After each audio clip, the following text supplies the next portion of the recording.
pa. Lily.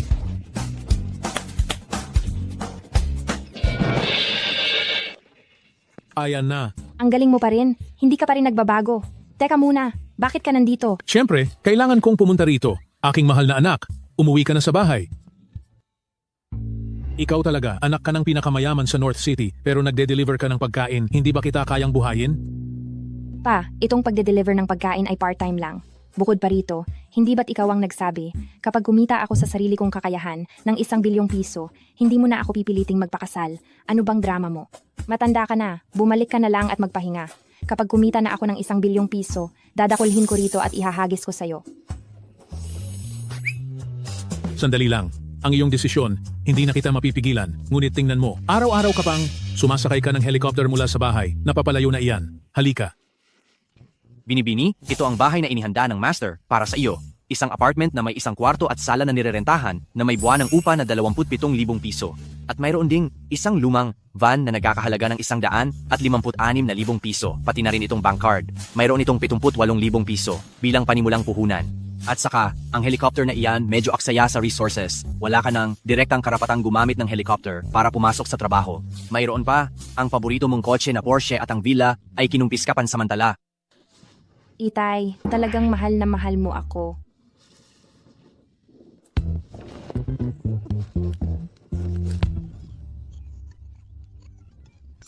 Itay, may kliyente na nagmamadali. Hindi na kita kakausapin. Alis na ako, Itay. Paalam. Lumaki na ang anak ko at may sarili ng pananaw. Sir, ang panganay na anak, sa palagay ninyo, kaya ba niya ang ganitong buhay? Hi! Gusto ko ngang hindi niya kayanin para umuwi na siya agad. Magandang hapon, na-deliver na po ang order ninyo. Pakibigyan na lang po ng 5-star rating. Ito ang pinakahuling order para sa araw na ito. Tapos na. 100,000,000. Napakadali talaga.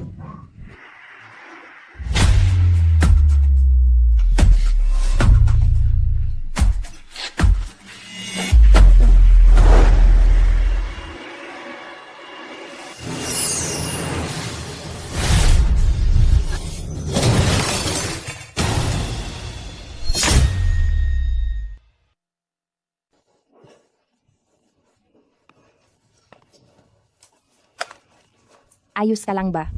Kumusta ka? Ha? Huwag kang gumalaw. Ngayong panahon, ang mga nagpepeking na sagasaan ay hindi na humihingi ng pera, kundi buhay. Iligtas mo ako. Kung hindi, Huwag, huwag, huwag. ngayon, sa kutsilyong ito, nandoon ang fingerprint mo. Pwede kitang izumbong. Sa tangkang pagpatay, Napakawalang puso mo talaga. Hoy, may nakita ba kayong lalaki na dumaan doon? Nakita ko. Nando.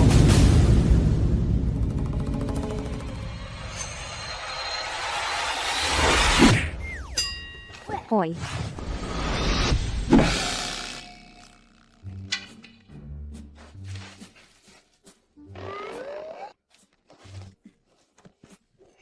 Halika.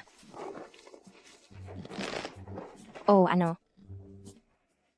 Kailangan ng eksena, wala akong magawa. Wala namang problema.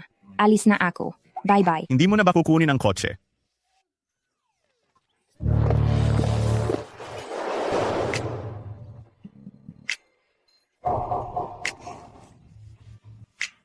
Iligtas mo ako?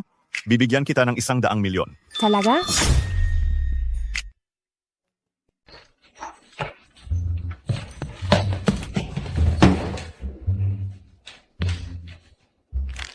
Ang bigat. Ang babaeng ito ay mukhang walang malay. Aba, Binabawi ko ang sinabi ko kanina.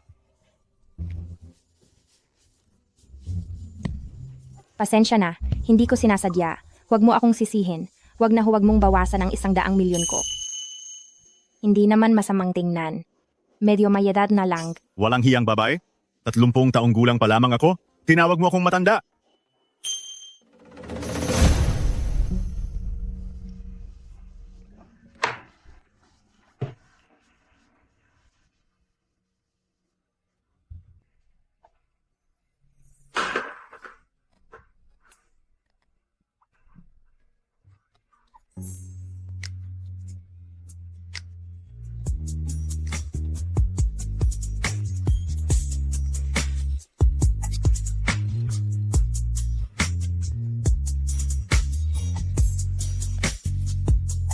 Mabuti na lang at gas-gas lang, swerte ka.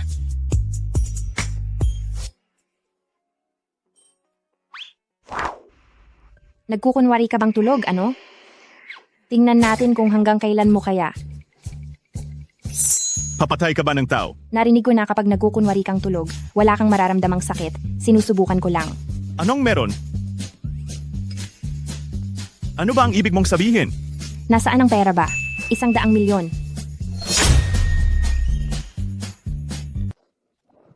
Maniwala ka sa akin.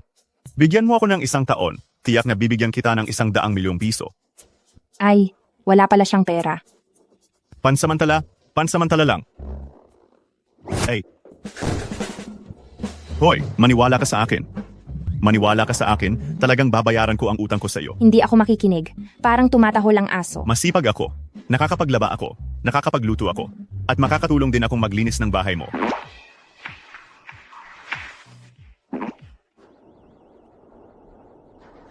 Hoy! Hoy! Ninakaw ang kotse mo! Hindi ka pa rin sumusuko. Manloloko ka. Masamang manloloko. Ninakaw ang kotse mo! Kotse. Kotse nino.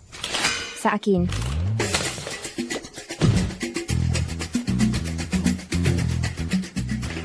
Abat ikaw, napakalakas ng loob mong nakawin ang kotse ng lola mo. Wag na! Nagkamali ako! Tawagan ng pulis at ikulong siya. Wala akong telepono.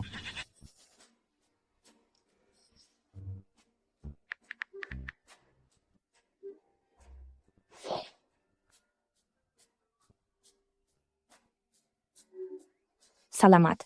Tapos na ang katarantaduhang ito. Tablang-tabla na tayo.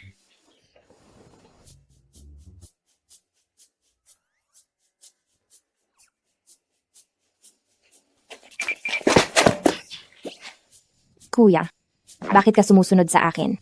Ako, hindi ko matandaan kung nasaan ang bahay ko. Mula sa wala, nakalimutan mo na ang lahat? Ikaw, wag mo akong subukang lokohin. Dahil gusto mong manatili, kailangan mo akong pagsilbihan. Walang problema. Dito ka matutulog. Matutulog ako sa sofa. Bakit? Ano pa ba? Ito ay isang bedroom lang. Kung hindi ikaw matutulog sa sofa, ako. Walang problema. Ang upa ay 3,500 piso sa isang buwan. Dahil pinatira kita, ako na ang magsasakripisyo sa ating dalawa. Magbabayad ako ng 500, ikaw ang magbabayad ng 3,000. Hoy! Bakit ako ang magbabayad ng 3,000? Hala, wag mong sabihing hindi ako nagpapakita ng malasakit sa iyo. Ngayong unang buwan, hindi ako kukuha ng bayad sa iyo. Pero, kailangan mong lumabas at magtrabaho ka agad. Hindi ako nag-aalaga ng mga taong walang ginagawa dito sa bahay. Ziga. Binibini, walang problema. O Ziga. Wala kang gagawin ngayon, maghilamos ka na at matulog. Teka, wag mong pakialaman ang mga gamit ko. Ang pangalan ko ay Tangli, tandaan mo. Simula ngayon, wag mo akong tatawagin kung walang importante. Ang pangalan ko ay Chin Xiao.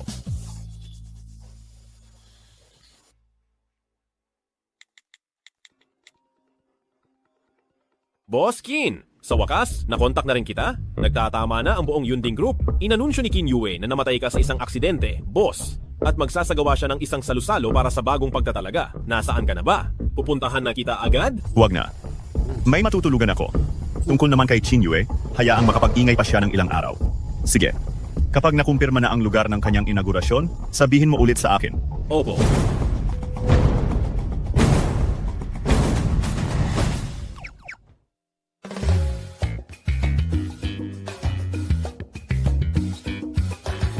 Sa tingin ko, talagang mahirap siya.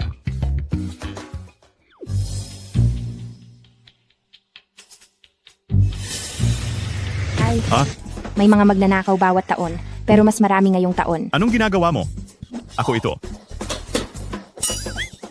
Ika pala?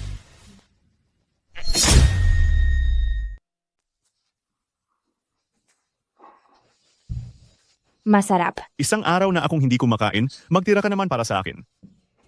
Isang kagat lang. Ay, hala-hala. Tangli, Sa akin. Sa akin iyan.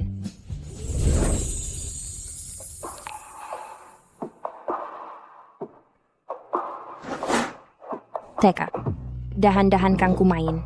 Mayroon pa akong 2 set ng damit pang lalaki doon. Bumili ka na lang ng damit bukas. Mag-i-start na akong magtrabaho sa Yunding Company bukas. Magpahinga ka na ng maaga.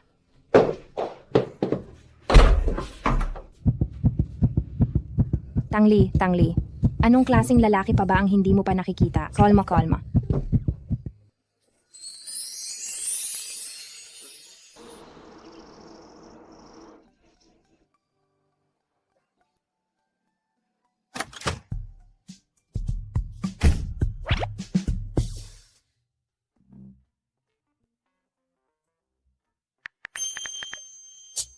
Secretary Wu, handa na ba ang sasakyan? Pababa na ako.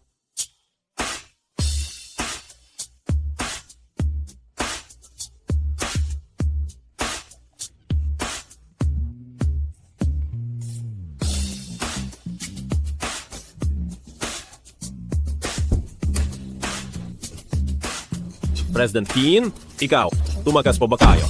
Huwag ka nang magtanong. Magmaneho ka na.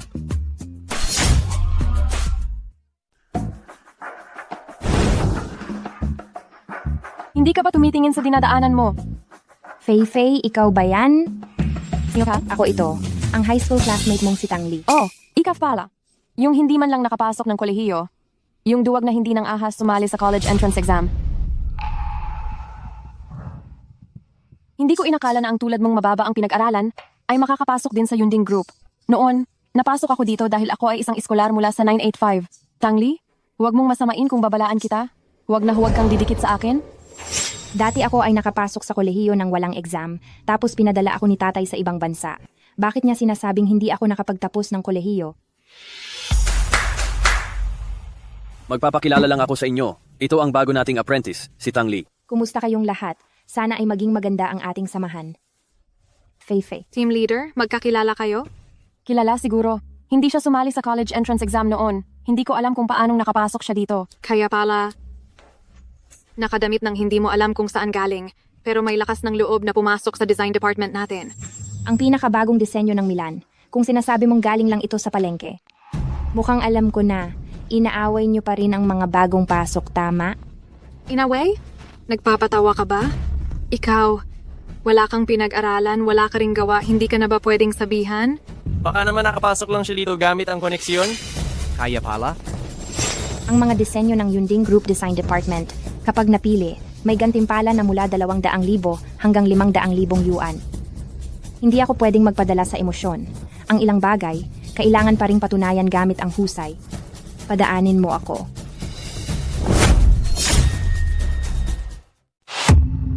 Aba, ika. Bakit mo naman inilagay ang paa mo sa ilalim ng paa ko?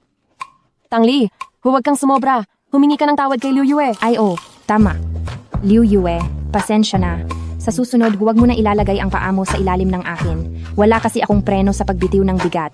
Ikaw, Ika. Siya.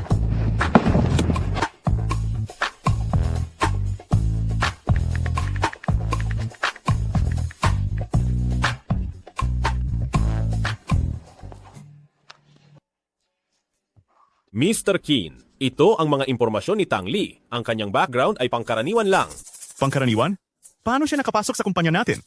Pupunta ako sa Human Resources para mag-imbestiga ulit. Sa susunod sa kumpanya, alagaan mo siya ng husto, huwag mong hayaan na may umaapi sa kanya. Mr. Chin, kayo po at si Miss Tang. Hi, Mr. Keen. Ipinakalat na ni Qin Yue ang balita tungkol sa inyong pagkawala. Pagkatapos ng 3 araw, sa mismong harap ng lahat, siya mismo ang kukuha ng Cloud Summit Group at pipirmahan ang kontrata ng pagmamana. Ang pangalawang ginang ay nag-ayos ng kasal para kay Qin Yue. Ang babae ay anak ng pinakamayamang tao sa North City. Gusto talaga nilang gamitin ang pag-aasawa para patatagin ang kanilang posisyon. Ang pinakamayamang tao sa North City, si Chen Deqiang, hindi niya pinapakita ang kanyang anak na babae. Pati ba naman siya napapayag niya?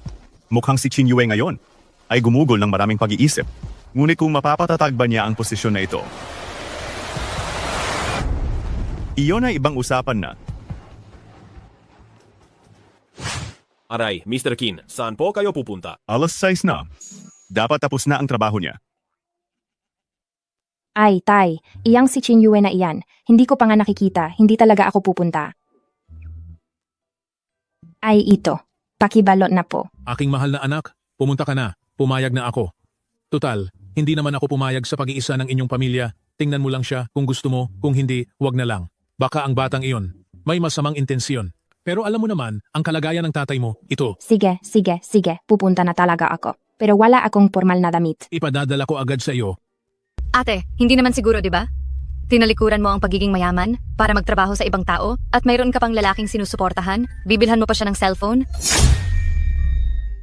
Kung hindi, anong gagawin? Para sa kaligayahan ko, iyong sinabi ko sa tatay ko sa telepono, hindi mo naman hindi narinig. Hi, sa birthday party ng ex ko, kailangan mo akong samahan. Sige, maliit na bagay. Pero ang kaligayahan, hindi ba madali lang ayusin iyan? May ideya ka? Maghanap ng lalaking pakakasalan kunwari.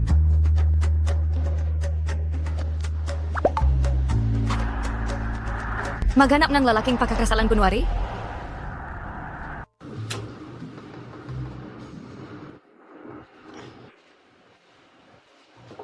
Kung ganoon, Ginoong Chin, aalis na po kami.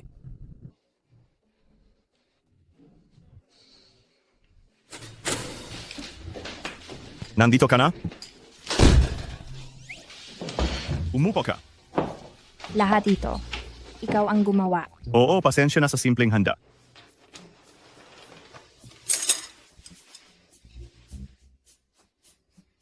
Parang pamilyar ang lasa. Pamilyar? Hindi ako nagkakamali. Sige, kumusta ang trabaho mo ngayon?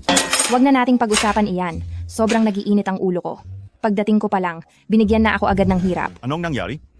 Huwag na nating silang pag-usapan. Binilhan kita ng regalo. Tiyak na magugustuhan mo. Wow! Siningin mo pa ako ng renta kada buwan, tapos binigyan mo ako ng ganito kamahal na cellphone?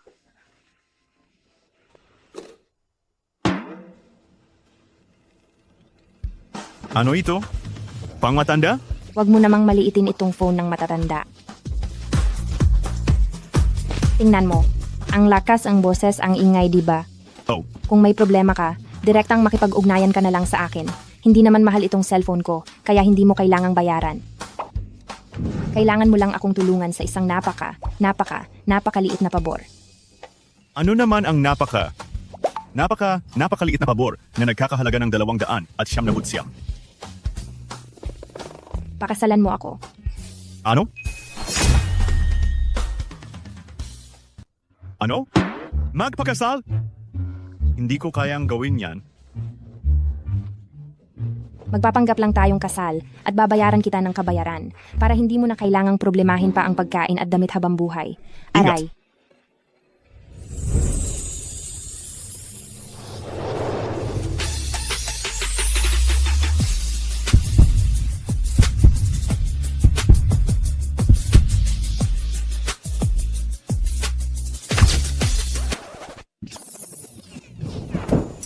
Kung hindi ka papayag, isasangla kita sa pang-aabuso. Ang yabang mo, halimaw, sumusubok ka pang maglaro ng matalino sa akin. Parehas lang tayo. Ang kutsilyo ng ilang tao noong araw, may bakas pa rin ng daliri ko roon. Kaya, itong kasal gagawin ba o hindi? Gagawin. Pero kailangan nating gumawa ng prenuptial agreement. Ito ang gusto ko.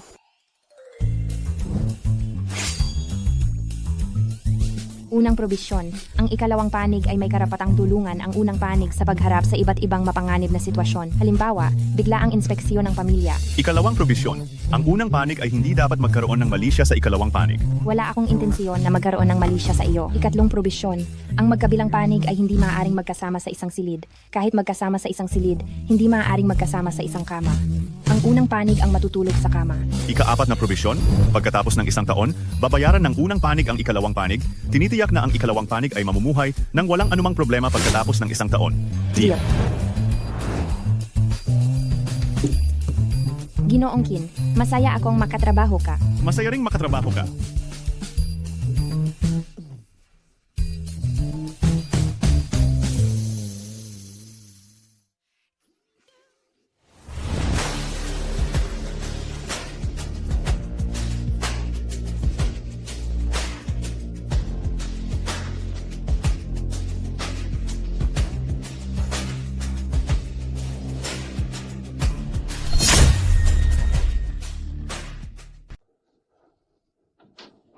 Sa wakas.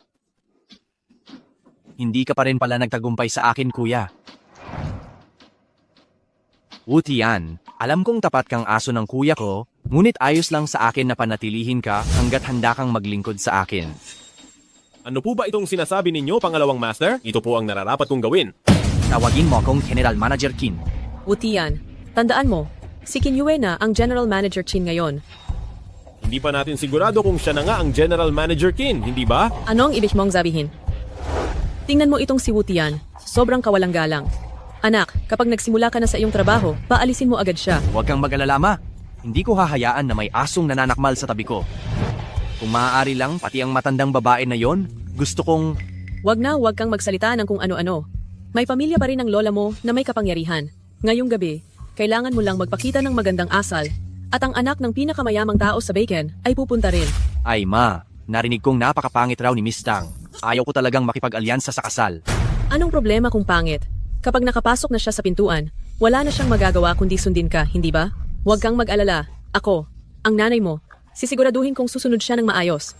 Kung sakaling ayaw mo na sa kanya, maghanap ka na lang sa labas.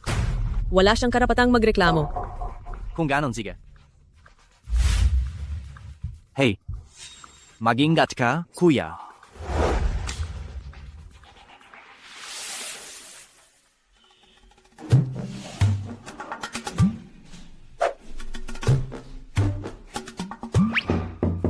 Express delivery, dumating na! Hindi ba't naisaad ko na sa note na huwag kang sumigaw?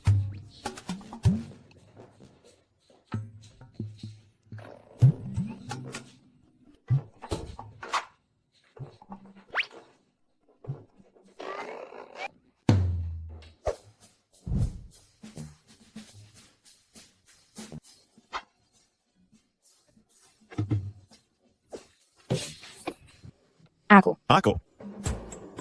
Mauna ka na. Kailangan ko kasing mag-deliver ng takeout mamaya. Buti na lang at nakahanap ako ng trabaho kanina. Magda-drive ako mamaya bilang driver for hire. Galingan mo, tiwala ako sa'yo. Tutal, ang upa sa unang buwan ay hindi pa babayaran. Huwag kang magmadali, dahan-dahan lang. Tara na.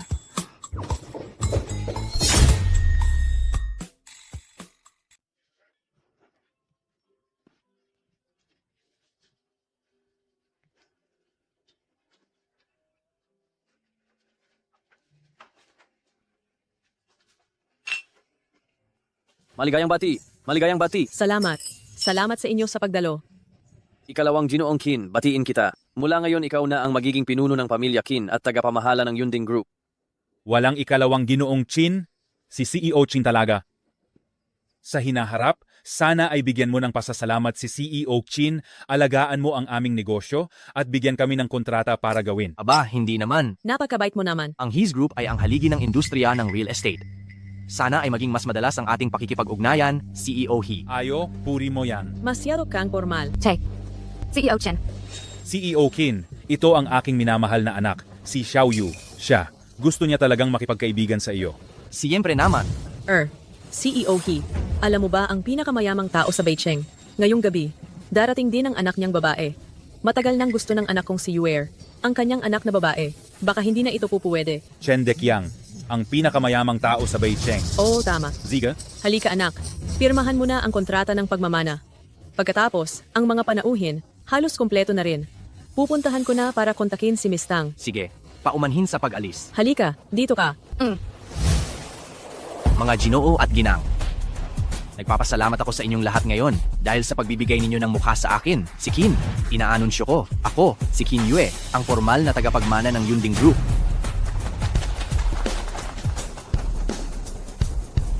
Hindi pa patay si CEO Kin, ikalawang binata. Ganito ka na ba katubili? Wutian, ikaw na naman? Nakikita mo ba ito? Kontrata, nge pagmamana. Wutian, tanggal ka na sa trabaho.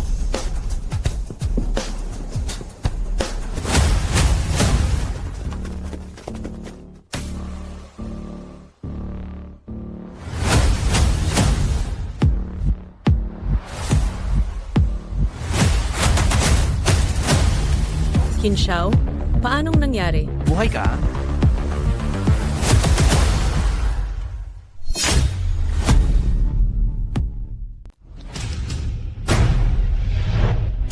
mas malaki ang kakayahan ni Qin Xiao kaysa kay Qin Yue. Ang gwapo niya.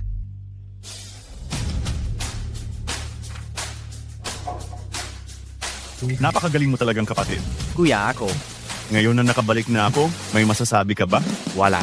Wala. Sigurado pong wala. Kapatid, ang kontrata, wala na iyan bisa. Wala ka namang reklamo, di ba? Wala akong reklamo. Talagang karapat-dapat kang tawaging magaling kong kapatid. Sa panahong wala ako sa kumpanya. Salamat sa pag-aasikaso mo para sa akin. Inanunsyo ko, ang seremonya ang pagpapamana kay Qin Yue. Kinakansela ko.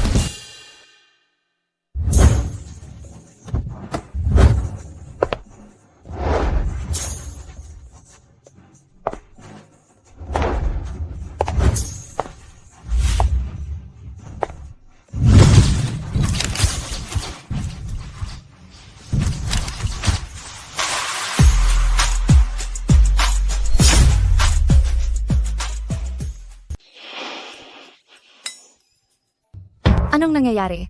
Walang kahit isang miyembro ng ang pamilya Qin ang sumundo sa iyo. Mabuti na yan para may masabi ako sa tatay ko. Tungkol naman kay Qin Yue. Parang siya yata yun.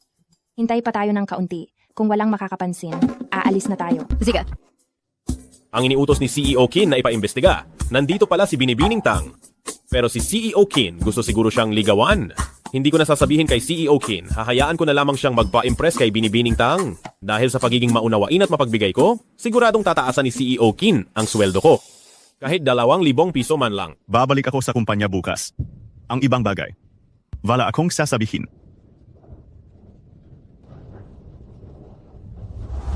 Ang likod na yan, parang pamilyar. Shower. Shower. Anong problema? Wala.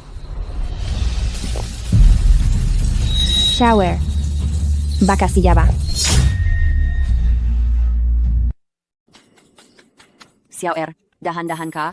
Tangli, ano bang iniisip mo? Si Qin Xiao ay isa lang driver. Paanong nakarating siya rito? Lola, Ikaw talagang bata ka. Alam mo bang nag-alala ako ng sobra? pasensya na po Lola, nag-alala pa kayo, pero ayos lang po ako. Buti naman at wala kang nangyari. Hahanapin ko ang may gawa ng pagpapahamak sa'yo at reresbakan ko sila. Talaga bang iniisip nila na tumanda na ako at mahina? Nangangahas silang gambalain ang apo ko. Qin Xiao. Ay, mabuti at nakabalik ka na. Ang kapatid mo, natatakot lang na ang malaking korporasyon ay walang tagapamahala, kaya lang siya. Ikalawang Gina. Mula ngayon, ang mga bagay na tungkol sa akin ay hindi mo na kailangang intindihin. Mayroon na akong legal na asawa. Ano? Asawa? Shower? Nag-asawa ka na? Opo, siya ay isang espesyal at masiglang dalagita. Mabuti na pakahusay. Ma, Qin Xiao, ang anak kong si Qin Yue, ay ikakasal sa anak ng pinakamayamang tao. Nasaan ang anak ni Chen Deqiang? Bakit wala akong makitang isa na mukhang anak ng pinakamayaman? Ang nakikita ko lang, ang anak mo ay nandoon, nakapaligid sa dalawang babae. Gusto kong magtanong, sino sa inyo ang anak ni Chen Deqiang?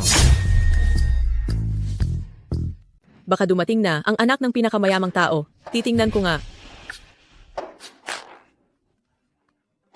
Ginoong Qin, tingnan mo. Binibining Tang, nagulat ka ba? Alam mo na ba dati? Oo, dali. Taasan mo ako ng sweldo, napaka-responsable ko. Sa buwang ito, ibabawas ako ng 2,000. Sino si Binibining Tang? Iyon ba yung magandang dalagita? Lola, siya ang magiging apo mong babae. Apo kong babae. Pupunta ako para tingnan siya. Hoy. Sandali. Baka magulat mo siya. Siyempre. Siya nga. Oo, Binibining Chen. Siguro narinig mo na ako sa ama mo? Oo. Ate, nakikiusap ako. Walang nakakaalam na sa nanay ko lang ako nagmana ng apelido. Sakto, Chen din ang apelido mo. Ginagawa ng Diyos ang lahat para tulungan mo ako. Ganito, sa susunod na buwan ng iyong kaarawan, bibigyan kita ng cute little wolf dog na may abs. Isa lang? 10. Deal. Matagal ko nang naririnig, Ginoong Qin, sabi ni tatay. Napakahusay mo, lalo na itong mga mata mo, nagpapakita ng isang uri, ng liwanag ng karunungan, iba ka talaga. Binibini? Gusto ko sanang kausapin si Binibining Chen ng kaming dalawa lang. Bye-bye. Bakit ka nandito? Bakit ka nandito? Dapat ako ang magtanong sa'yo niyan. Bakit ka nandito? Baka naman nagde-deliver ka ng pagkain at dinala ka rito sa party? Isa pa, bakit ganyan ang suot mo ay? Patay na. Patay na. Malalagot na ako. Ahaha. Ako ay. May sinasamahan lang. Ha? Oh. Sino talaga ang sinasamahan mo? Ayan, nakikita mo ba? Siya ang anak ng pinakamayamang tao sa Beijing, si Chen Xiaoxiao. Espesyal niyang kinontrata ako, para ako ang sumalo sa lahat ng mga inom para talaga sa kanya. Aba, 800 sa isang gabi, siguradong kita iyan. Pero ikaw naman, nagda-drive ka para sa iba. Ang ibig kong sabihin, dito pa sa party mo ginagawa? Tama. Siyempre, may umiinom sa mga party, kaya kailangan ng driver. Huwag ka nang magtanong pa, mukhang maayos naman si Chen Xiaoxiao. Tara na. Huwag kang magpapakita rito. Bakit ang tanga mo? Ayos ka lang ba? Naspray ng paa ko.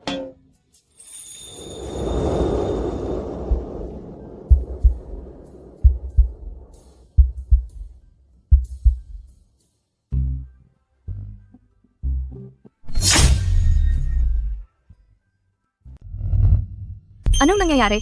Iiwanan mo ako? Bahala ka na sa buhay mo, Besh. Dumating na kasi ang driver husband ko. Binibining Chen, ano ba ang tinitingnan mo? Wala. Ginoong Qin. Sa tingin ko hindi tayo bagay. Medyo masama ang pakiramdam ko. Mauna na ako. Bakit? Bitawan mo ako. Ipinag-utos ni Boss Chin na ihatid si Binibining Chen pa uwi.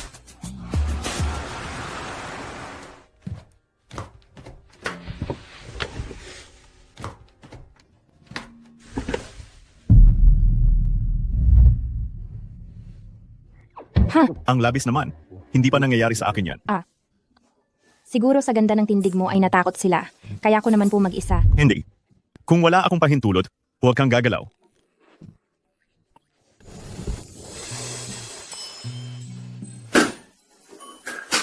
Anong tinitingnan mo? May hitsura. Anong ginagawa mo? Babae, pakakasalan mo ako?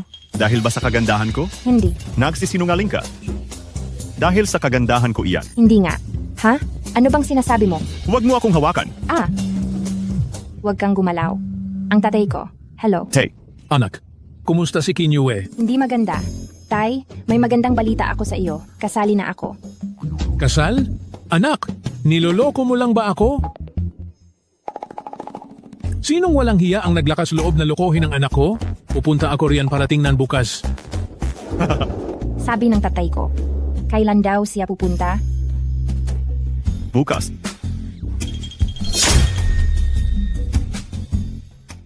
Ang kasunduan natin, hindi mo naman siguro talaga nakalimutan, di ba? Ang unang tuntunin. Ang harapin ng bigla ang pag-iinspeksyon ng mga magulang. Paano kung hindi ko sundin? Mahal. Hindi mo naman siguro ako pababayaan, hindi ba? Ako. Parang yung medyas ko, hindi ko pa nalabhan, di ba? Lalabhan ko.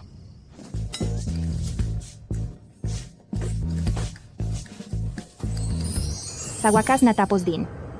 Naalala mo na lahat. Mahilig ang tatay ko sa puerti. Hindi ako kumakain ng luya at chives with tomato. Teka! Ayaw mo talaga niyan. Ayaw mo rin yan. Buhay ka pa hanggang ngayon. Talaga namang kahanga-hanga. Wala tayong magagawa. Nagkaka-allergy kasi ako sa ganyang pagkain. Hello? Tangli, ilang araw ka palang nagtatrabaho. Tapos huli ka na agad? Nag-leave ako. Anong nangyari? Nakita ko kasi yung high school classmate ko sa kumpanya. Siya ang nangunguna sa pambubuli laban sa akin. Kaya ayun, kaya ginigipit na naman nila ako. Bumalik ka muna sa kumpanya. Kapag dumating ang tatay mo, tatawagan kita. Sige. Teka, sandali lang.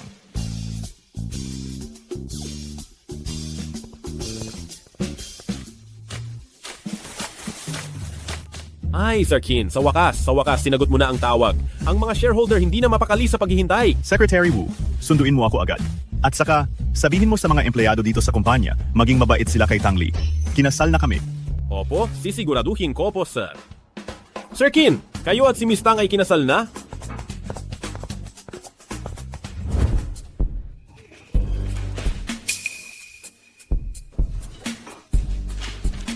Hindi ba't ito ang initial design proposal ko? Hindi, baliw ka ba? Ganyan mo itatrato ang pinaghirapan ko? Tangli, tingnan mo kung anong oras na ngayon. Kung ayaw mong magtrabaho, umalis ka na. Tama. Nakita ko na ang gawa mo. Kung wala kang kakayahan, umalis ka na agad. Ganoon pala kahalaga sa inyo ang draft ng disenyo ko. Siguro dapat akong medyo maantig. Draft? Draft pa lang ito na hindi pa pinopolish. Mas mataas ang antas ni Tang Li kaysa sa inaasahan ko. Tang Li, hindi sa sinasabi ko, pero hindi ka talaga nababagay sa design department namin. Kung bagay o hindi. Hindi ba natin malalaman sa Haicheng Jewelry Design Competition? Anong biro iyan? Ang aming group leader Tang ay ang third placer noong nakaraang taon. Oo nga, sa napakalaking industriya ng alahas ng Yunding Group, sinusuportahan ng mga group leader at supervisor ang kalahati ng tagumpay. Sino ka ba para magsalita? Kailangan ng kwalifikasyon para sa jewelry design competition. May kwalifikasyon ka ba? Ay, third placer pala. Wow, kung ganoon na ganoon ang asta mo, akala ko ikaw ang champion. Ito. Hindi mo pa alam iyon? Ang champion noong nakaraang taon ay may code name lang. Tinatawag na Cold Heart. Hindi siya dumating. Kaya inabot lang niya ang kanyang gawa sa mga hurado. Sa halip na magdaldalan kayo rito kasama ako, mas mabuti pang magtrabaho na lang kayo para mas marami kayong maibigay na kita sa kumpanya. Hindi ba, supervisor? Ito ay kumpanya, hindi palengke. Anong ingay iyan?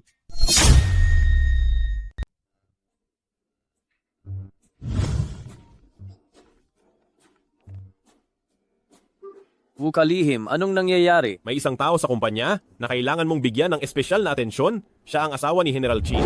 Ang asawa ng Pangulo, ha? Bakit hindi ko alam yan? Medyo komplikado ang bagay na ito. Huwag mo ring masyadong ipahalata na matuklasan ng asawa ng Pangulo. Opo, naintindihan ko. Maaari ko bang itanong ang apelyido ng asawa ng Pangulo? Tangang apelido. Teng, may dalawang may apelyidong Tang sa kumpanya. Sina Tang Fei at Tang Li. Sino ba talaga ang asawa ng Pangulo? Kailan kaya darating si tatay? Hindi ko rin alam kung handa na si Qin Xiao. Ang lahat ng sumusuporta sa pag-akyat ni Qin Yue sa puwesto. Kusang pumirma na sa kontratang ito. Huwag na tayong maging masyadong kahiya-hiya. Ginoong Qin, tungkol sa bagay na ito, wala rin kaming alam. Noong panahong iyon, inakala naming lahat. Wala ka na talaga. Ginoong Chin, sinabi nilang, patay ka na. Hindi pwedeng walang mamumuno ang kumpanya kahit isang araw. Si Ginoong Qin ay inuri lang bilang nawawala. Kayo naman ay talagang nagmadaling lumipat kay Qin Yue. Kung hindi bumalik si Ginoong Qin, ang Yunding Group ay naibigay na sana sa iba ngayon. Kung gusto ninyo si Qin Yue, hayaang magtayo ng sariling kumpanya si Second Young Master Qin sa halip na patuloy na nakatingin sa kumpanya ni Qin Xiao. Walang hiya. Ha. Bibigyan ko pa kayo ng isang pagkakataon. Pirmahan na ninyo. Huwag ninyo akong piliting maging masama o magiging bastos ako sa inyo. Kung pipirmahan namin itong kasunduan sa paglilipat ng share ngayon, ang perang ibinibigay ay hindi ba masyadong maliit? Tumahimik! Qin Xiao, anong gagawin mo? Itong pirma? Pipirmahan mo ba o hindi? Pirma. Pipirma ako.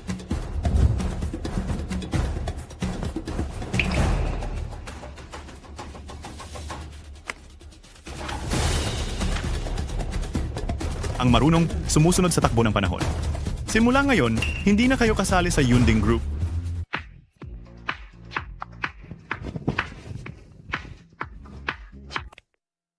Oy! Pagsusuri. Naalala mo ba ang lahat? Parating na ang tatay ko. Naalala ko. Sige, basta naalala mo. Titingnan ko kung sasagutin ng tatay ko ang tawag mamaya. Kung bigla siyang sumalakay, tapos na tayo. Sige, kita tayo mamaya, mahal. Ay, ang asim.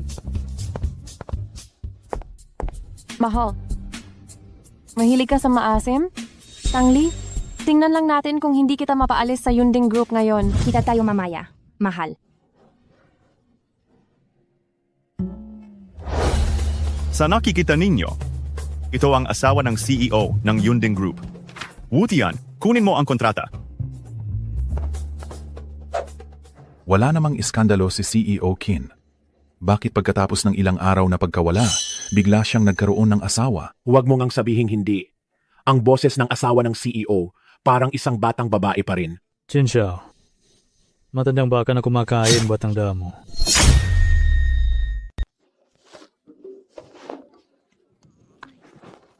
Ate, nasa baba kuno opisina mo, kumain tayo. Hala, alas 12 na pala. Kaya pala gutom na gutom ako. Hey, tumigil ka. Tang Li, hindi ka pa tapos sa trabaho?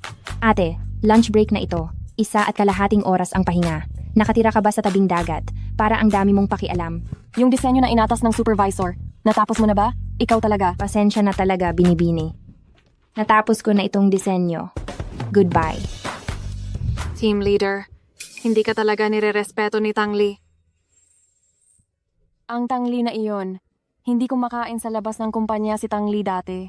Ngayong lalabas siya, baka may sikreto siyang tinatago.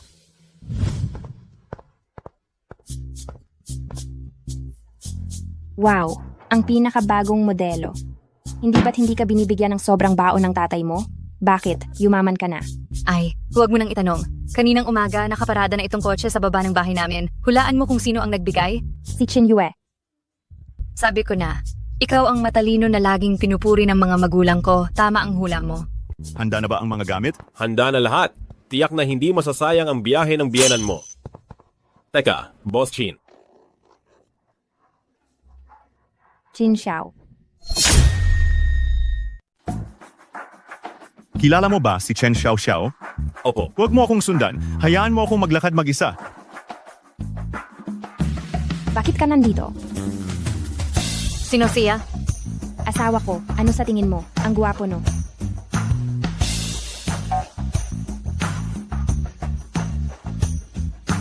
Guwapo. Munti ka na. Nakita na ako ni Miss Chen. Kung nagkita kami, malalantad ang pagkatao ni Mr. Qin. Chin Xiao, pasensya na, niloko kita. Si Xiao Xiao ay matalik kong kaibigan. Noong gabing iyon, pagsasabi niyang magre-recruit siya ay hindi totoo. Madaldal lang talaga siya, kaya huwag mo na lang masyadong bigyan ng pansin yan. Hindi ba mahilig ka sa cake? Halika, kumain ka pa. Papatayin mo yata ako. Si Tangli ay isang napakasipag na babae. Ayokong masaktan siya, kahit na ang gwapo mo. Ang katawan mo, aba. Saan ka ba tumitingin? O sige na, tama na. Teka, Qin Xiao, ano ba ang trabaho mo? Ako ay isang designated driver. Pumunta ako kamakailan sa Yunding Group. Nakita ko si Mr. Wu at ngayon ay nagmamaneho ako para lamang sa kanya. Talaga? Ang makapasok sa Yunding Group ay hindi rin naman masama. Hindi ko lang alam kung magkano nga ba ang ibinibigay na sweldo sa iyo ni Mr. Wu. Teka, may kotse ka ba? May bahay ka ba? Nasaan ang iyong rehistro ng sambahayan? Mayroon ka bang dating kasintahan? Ang sweldo ko ay 10,000. At ito ay lahat ibibigay ko kay Tangli. Tungkol naman sa kotse, wala. Wala ring bahay. Mayroon akong lokal na rehistro sa Haicheng. At tungkol naman sa dating kasintahan, wala rin akong ganoon. Mabuti. Bata ka pa naman kaya maaari ka pang magsikap, hindi ba? Gayunpaman, naalala ko, ang CEO ng Yunding Group, parang ang apelyido niya ay Chin, tama? Anak ng pinakamayamang tao sa Beicheng? Alam pala ang pangalan ko. Oh, si President Wu ay isa ring malaking shareholder. Huwag mo siyang pansinin. Natatakot lang siya na maloko ako, kaya madaldal. Ay, hindi ba designer dress ito? Paano nasuot ito ni Qin Xiao? Ang damit mo mukhang hindi ito mura, hindi ba? Hindi ko pa nabibili iyan para sa iyo. Saan mo nakuha yan? Ito po ay lumang damit ni President Wu. Nagustuhan ko po, kaya pinulot at sinuot ko. Pumunta kayong lahat sa conference room. May inatas sa atin ang pamunuan. Sa design competition sa Haicheng sa isang linggo, ang kampyonato ay kailangang makuha ng ating kumpanya. Kampyonato? Noong nakaraan na design competition sa Haicheng, 3 taon na kinuha iyon ng Cold Heart na hindi pa natin nakikita. Mukhang mahirap makamit ito ngayong taon. Manager, huwag kang masyadong mag-alala. Kumpiyansa akong makukuha ko ang laban na ito. Hindi ako magpapatalo sa Cold Heart na yan. Maaari kayang, wala ka namang kakayahan. Anong biro ba yan, Tangli? Ang #1 top jewelry designer sa Haicheng. Pwede kong sabihin, maliban sa team leader natin, wala nang iba. Wala akong pakialam kung anong paraan ang gamitin ninyo ang kampyonato. Dapat sa kumpanya natin mapunta. At ang premyong salapi para sa kampyonato ay 1,000,000. 1,000,000? Hindi dapat magdalawang isip, kumilos agad. Manager, huwag kang mag-alala. Hindi ko hahayaang lumipas ang premyo. Nakakatawa ka, Tangli. Sino ka ba sa tingin mo? Sa tingin ko, ang pinakamalaking pag-asa ay ang team leader namin. Tangli, handa akong makipagkompetensya sa iyo. Basta, kung mayroon kang ang kakayahan. Si Tangli ay parang hindi pa nakakakita ng pera. Mukhang hindi siya ang asawa ng presidente. Kahit si Tang Feifei ay hindi rin masyadong mukhang ganoon. Pero kung ikukumpara kay Tang Li, mas maayos siya. Baka, itinatago ni Tang Fei ang kanyang pagkatao. Ay, teka, sasabihin ko lang, ang premyo ay personal na inisponsor. NG Presidente. Libo-libong piso na lamang ang natitira sa akin. Sana makayanan ko hanggang matapos ang design competition sa susunod na linggo. Hindi namin bibiguin ang presidente. Si Tang Fei ang asawa ng presidente, sobrang nag-aalala sa presidente. Fei, galingan mo, alam kong kaya mo. Sipo manager.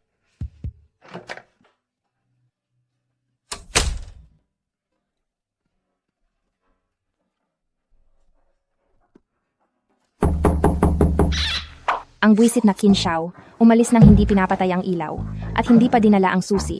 Ikaw ang magbabayad ng kuryente ngayong buwan.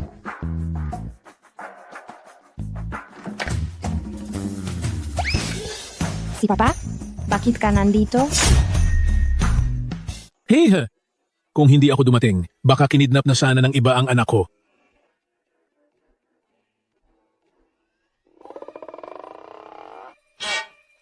Naku po, hindi ko pa naibabalik ang kumot ni Qin Xiao.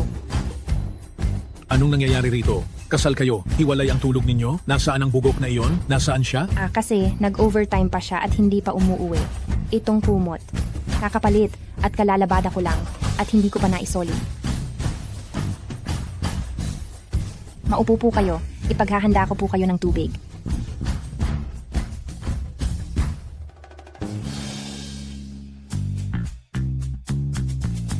Itang kumot.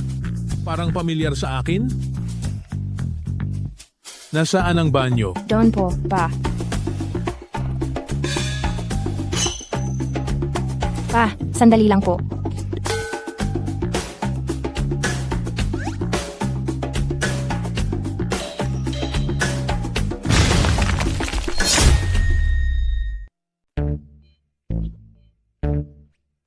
Kayo ba ay... Kailangan ng kaunting pampasigla ang sikmura ng taong ito para gumalaw. Para masipsip. Ano ang pangalan ng aroganting batang iyan? Itay. Ako si Qin Xiao. Qin Xiao? Pamilyar ang pangalang iyan. Bakit hindi ko maalala? Ang ama ni Tang Li. Nakita ko na ba siya? Itay. Tejel! Hindi ko sinabing tawagin mo akong Itay. Ang kasal ninyo ni Lily, hindi dumaan sa pahintulot ko. Higit pa rito, bakit kayo magkahiwalay ng tulugan? Ano? Fake kasaw. Niloloko ninyo ba ako? Patay, nahuli na kami.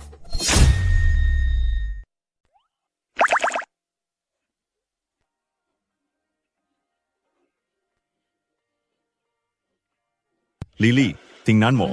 Nakamali na si tatay. Kaya hayaan mo na akong pumasok.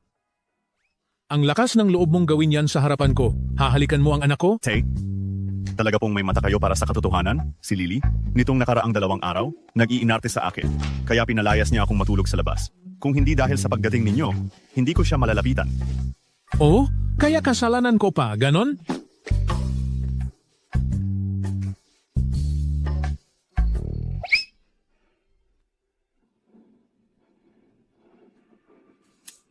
Tay, tanggapin mo na ang katotohanan. Matalino ang batang yan noong bata pa. Baka niloloko lang niya ako gamit ang marriage certificate.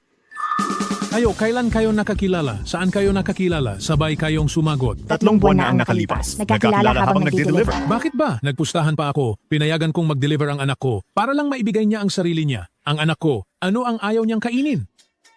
Karot, perdang gulay, pakwan, blueberry, dragon fruit. Ano ang gusto ng anak ko? Baka, tupa, cauliflower, broccoli, at mushroom. Lalo na, bawang. Pwede bang huwag mong tandaan ang bawang ng ganoon kaigi? Gusto ko lang naman kumain ng dinikdik na bawang sa hotpot. Kahit kumain ka pa ng bawang, ikaw pa rin ang aking mahal. Oy, nandito pa ako. Tatay, ginagabi na. Umuwi na po kayo at magpahinga. Ayaw ko. Dito ako. Dito na ako matutulog. Isa lang ang kama ko. Sa sofa ako matutulog. Siguradong nabubuking na, kaya ayaw matulog sa iisang kwarto. Huwag mong hayaang matuklasan ko na peke ang kasal nyo. Tay, sandali lang po. Kukuha lang ako ng gamit. Anong ginagawa mo? Tay, 2 gabi na kaming magkaaway ni Lily, kaya 2 araw na akong natutulog sa sofa. Medyo matigas ang kama. Papalabutin ko lang ng kaunti para sa inyo. Bye, magpahinga na po kayo. Kailangan nyo pang magtrabaho bukas. Good night.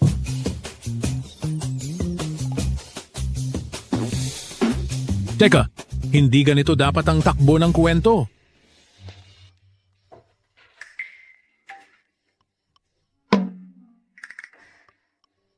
Anong gusto mo? Ito ang mga nakaraang gawa ko. Kailangan kong pag-aralan mamayang gabi. Lahat ng ito ay plano mo? Bakit hindi ka pa bumaba? Kama ko yan. Nasa labas ang aking biyenan. Hindi ako pwedeng lumabas.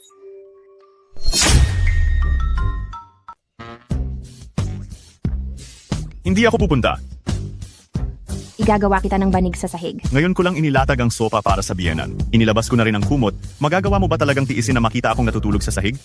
Mayroon akong osteoporosis. Takot ako sa matigas. Anong gagawin natin? Magkasama tayong matutulog.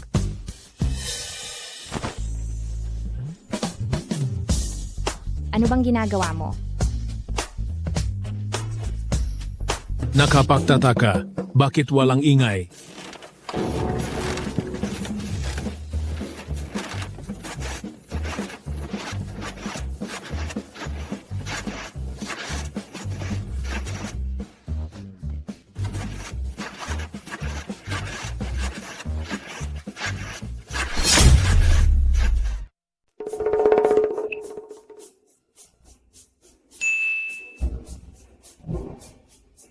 Dalagitang pasaway kapag tamang pagkakataon na dalhin mo na siya rito. Umalis na ba siya?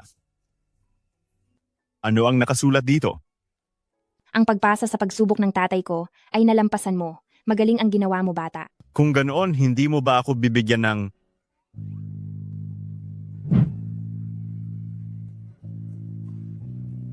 gantimpala, ha? Bata ka, kagabi. Sinamantala mo ang pagkakataon, tapos gusto mo pa ng gantimpala. Masyado kang mapangarapin. Nandaya ka? Ble. Anong magagawa mo sa akin? Kapag nakuha ko ang unang pwesto sa design competition na ito, dadalhin kita para bumili ng damit. At syempre papalitan na rin natin ang iyong cellphone. Ikaw na walang puso. Mayordomo, nahahanap na ba ang asawa ng apo ko? Naimbestigahan na ba ang kanyang sitwasyon? Lola, huwag kang masyadong mainip. Naimbestigahan ko na ang mga detalye tungkol sa dalaga. Siya ngayon ay isang intern designer sa Yunding Group at lalahok din siya sa Haicheng Jewelry Design Competition sa susunod na linggo. Ang ganda talaga ng dalagang ito. Mukhang wala siyang anumang masamang balak. Butler, sa tingin mo, kapag pinakasalan niya si Xiao Er at nagkaanak sila ng babae, gaano kaya ito ka-cute kung lalaki? Ayos na rin, pero sana, huwag lang siyang maging katulad ni Xiao Er. Ma, bakit ang saya-saya mo? Nakikipag-usap lang ako sa butler, bakit kayo na parito? Naku ma, hindi ba para ito sa problema ni Yue?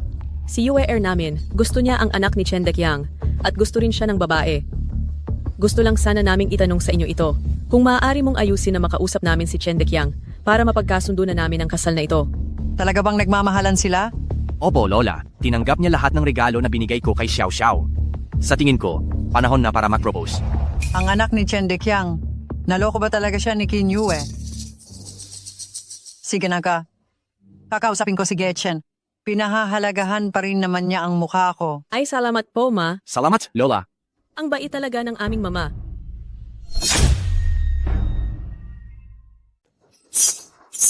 Anong nangyari? Sipon yan. May sipon ka na. Pumasok ka pa sa trabaho. May nanadya talaga sa akin. Alam ko na kung sino. Sigurado ako na si King Er Xiao Yung. Anong ginagawa mo? Ang mga binigay sa akin ni Qin Yue, binenta ko lahat.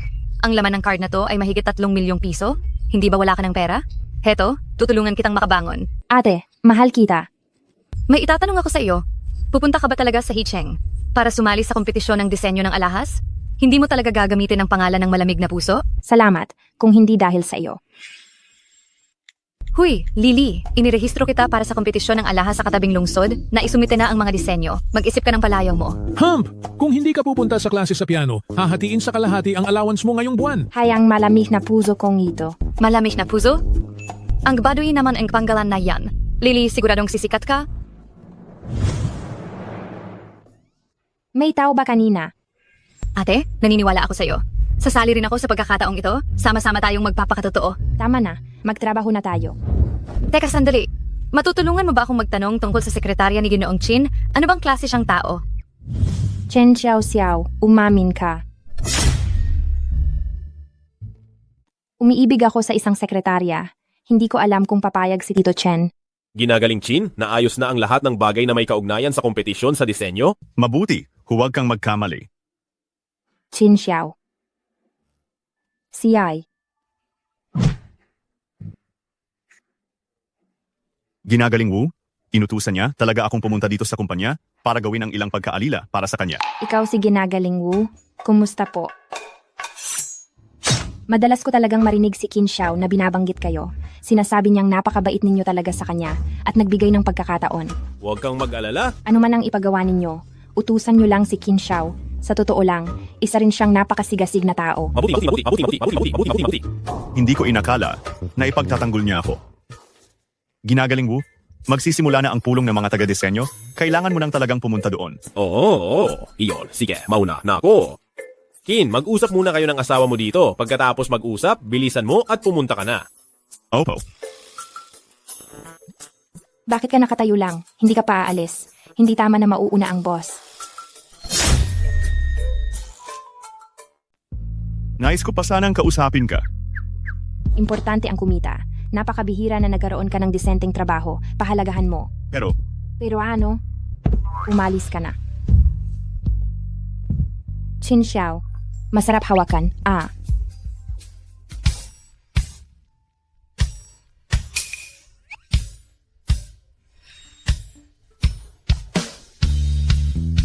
Sana'y matulungan niyo pa ako sa hinaharap. Ang tanga nitong taong ito. Talaga. Akala niya talaga asawa ako ng CEO. Mabuti na rin ito. Dahil ngayon, lahat ng supervisor sa kumpanya ay susunod sa akin. Nagpakahirap kayo nitong nakaraang 2 araw. Sabi ng supervisor, malaki ang tiwala niya sa atin. Tangli, bakit hindi ka nalang bumaba at bumili ng ilang kape para makapagmeryenda tayo rito? Bakit ako ang pupunta? Ang lahat kasi ay abala, wala silang oras para diyan. Abalang-abala silang lahat. Hindi ka ba nakakakita? Tingnan mo nga ang sarili mo, pwede ba? Hindi mo ba nakikita na abala rin ako? Ano kung ikaw ang inutusan?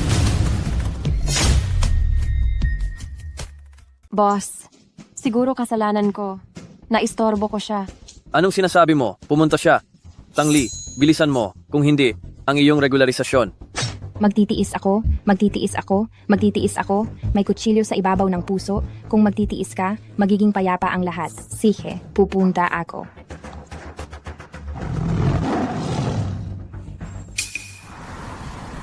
Ito na ang kape.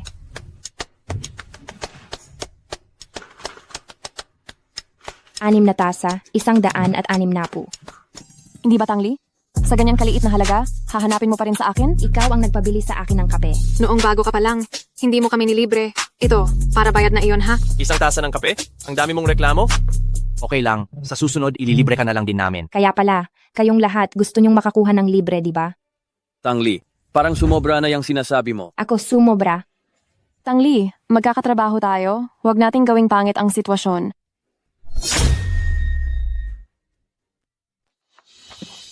Anong ginagawa mo? Wala kang iinom hanggat hindi ka nagbabayad. Ibigay mo rito.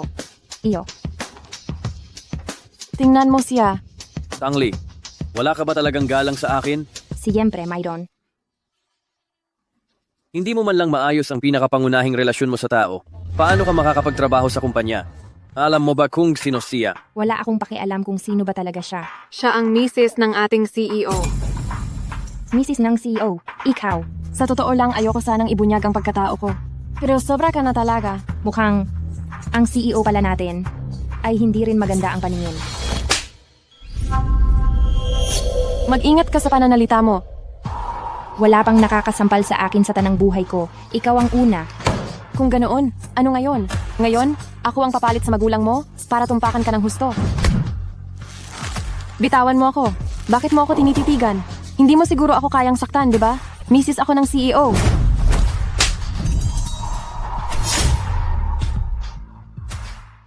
Fei, maayos ka lang ba? Naglakas loob kang saktan ako? Ang pagtitiis ay hindi magdadala ng kapayapaan. Bagkus, lalo mo lamang akong babastusin. Mabuti na yang sampal na yan para sa iyo. Tangli, tumigil ka riyan. Ha? Team leader, mag-ingat. Bitawan mo ako. Bitawan mo. Bitawan mo. Huwag ka na diyang magtagal.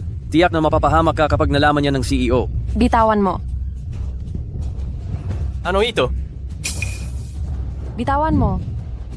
Tumigil ka. Ano ito? Tangli, buntis ka. Grabe naman. Ako pa pala ang pinag-uusapan. Huwag ka nang magsalita. Nagtago ka ng impormasyon. Nabuntis ka bago ka pumasok sa kumpanya. May karapatan akong tanggalin ka agad sa trabaho. Ihanda mo na ang mga gamit mo. Umalis ka na. Supervisor Lee, hindi po akin yan. May nag-iiskema sa akin. May pangalan mo dito. Gusto mo pang magsinungaling? Hindi. Pagdating ko kasi kaninang umaga, hawak na ni Liu Yue itong pregnancy test result at hindi ko lang nakita ang pangalan sa itaas. Supervisor, huwag mong pakinggan ang pinagsasabi niya. Gusto niya lang akong idawit. Sobra na yan. Tingin ko, nandito ka lang sa kumpanya para magkunwaring nagtatrabaho, hindi ba? Supervisor, tanggalin mo siya. Ginawa niyang magulo at maingay ang design department. Tangli, ako ang asawa ng presidente. Pinapayuhan kitang mabuti. Mas mabuti kung kusang loob kang umalis sa kumpanya. Huwag mo nang hintaying pumangit ang kalalabasan. Kung hindi mo ako kayang paalisin, gagamit ka ng ganitong kahiyahiyang paraan. Ganoon ba? Huwag kang magsalita ng kung ano-ano. Sa buong buhay ko, ayaw ko sa lahat yung may nagtuturo sa akin.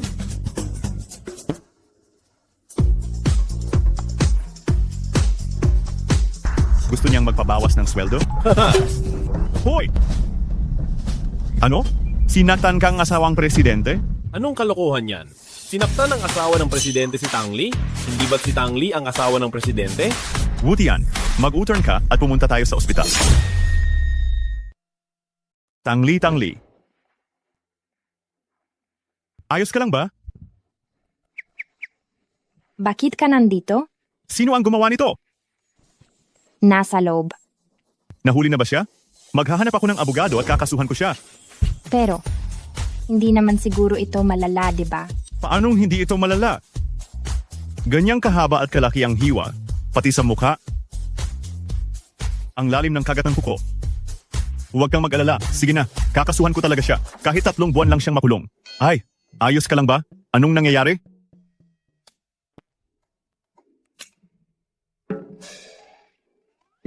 Tangli, ikaw ang idedemanda ko. Babayaran ko ang lahat ng medical expenses. Ang maikling panahon na mapupunta ako sa loob, pwede bang paikliin ng kaunti? Huwag na huwag kang gumalaw. Ngayon mo lang naramdaman ang sakit? Natanggal sa trabaho. Tapos nagkaroon ka pa ng sugat sa katawan. Hindi ko naman pwedeng hayaan na lang ako mabintanggan at manatiling walang kibo, di ba? Tsaka, hindi naman ako nalugi ah. Hindi mo ba nakita si Tang Feifei sa isang kaliwang hook ko? Dahan-dahan. Napahiga siya. Hindi ko talaga alam kung maganda ba ang paningin ni Mr. Qin o hindi. Anong nangyari sa kanya? Wow, nagulat ako na nagustuhan niya ang katulad ni Tang Feifei. Ilapit mo ang mukha mo. Ang seryosong tingin mo, mukhang may taglay na ganda.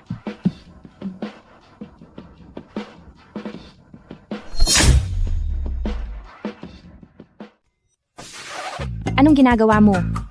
Magsabi ka ng totoo. Pinakasalan mo ba ako dahil sa kagandahan ko? Anong pinagsasabi mo?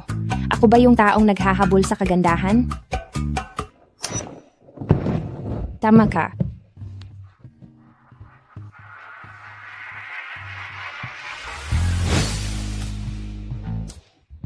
Kaya pala, natanggal ka sa trabaho? Sasali ka pa ba sa design competition?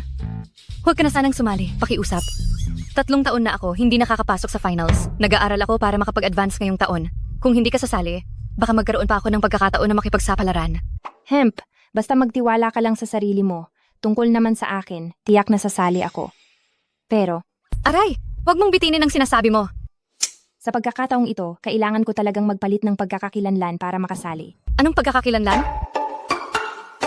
Sigurado ka ba na yung sikat na top jewelry designer na si Pusong Malamig na laging nagtatago ng kanyang pagkakakilanlan?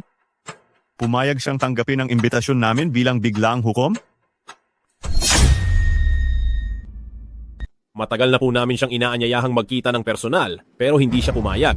Kaka-receive ko lang po ng kanyang pinakabagong gawa at tugon sa imbitasyon, kaya kumpirmadong siya ang magiging special guest judge namin. Ipakalat ang balita, ang Frostheart na nagtago ng kanyang pagkakakilanlan sa loob ng 3 taon. Sa wakas ay magpapakita na. Dagdagan pa ang pag-iingay. Opo. Nga pala, tungkol sa nangyari sa Department ng Disenyo, kunin ang footage ng CCTV, ang bagay na ito. Ako mismo ang mag-iimbestiga. Opo. Ha! Anong nangyari, Liu Yue?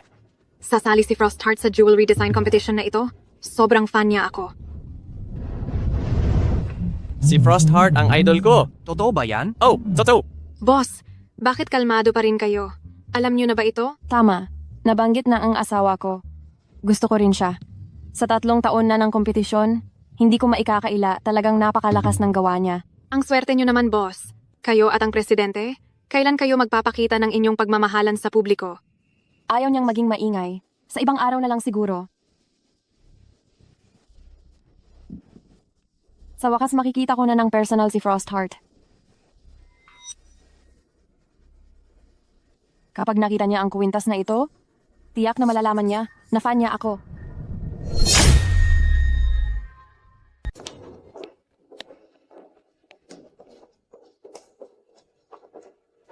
Ay, boss, ngayong haharapin natin ang malamig na puso. May kumpiyansa ka ba? Oo naman. Pero, noong nakaraang pangalawang paligsahan, 20 ang nakapasok sa finals, ngayong taon 10 lang, ang kompetisyon, pahirap ng pahirap. Tapos, ang posisyon ng kampeon, siguradong makukuha ko.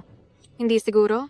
May pondo mula sa CEO ngayon, baka gumamit ng shortcut si Tang Feifei. Tama talaga na sumipsip ako. Tang Li, bakit ikaw na naman? May lakas ka pa ng loob na magpakita sa akin? Lily, sila ba ang mga nambubuli sa iyo? Hindi ba sinabi mo, bali ang mga paa nila? Mukhang wala naman silang kahit anong problema ah. Ikaw. Ay, tama na, hindi na ako magsasalita. Maghahanda na ako. Teka muna. Anong ibig sabihin nagababang ito? Tangli, ito ay isang kompetisyon para sa pagdidisenyo ng alahas. Katulad mo, na walang anumang gawa. Paano ka ba talaga nakalusot sa preliminary round? Paano mo nalaman na walang gawa si Lily? Sige, sabihin mo nga sa akin. Anong gawa mo? Ayan, iyang kuwintas na nasa leeg mo. Ako ang nagdisenyo. Anong biro yan? Ang kuwinta sa leeg ng team leader ay disenyo ng nag-champion sa loob ng 3 taon. Si Pusong Malamig. Nakakatawa. Tangli, hindi ka man lang nag-isip bago ka nagsinungaling. Sa ganyan mong pananalita, ikaw na ngayon si Pusong Malamig? Tama, si Lily ang pusong malamig. Ay naku siya. Siya si Pusong Malamig? Ang Pusong Malamig ay idolo ko.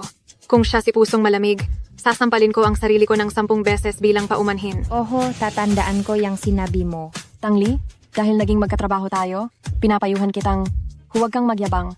Darating din si Pusong Malamig ngayon. Kapag napahiya ka, huwag mong sabihin kilala mo ako. Liu Yue, pumasok na tayo muna. Tara, pasok na rin tayo. Aabangan ko ang kahihiyan nila. General Manager Chin, nasa pintuan na si Pusong Malamig.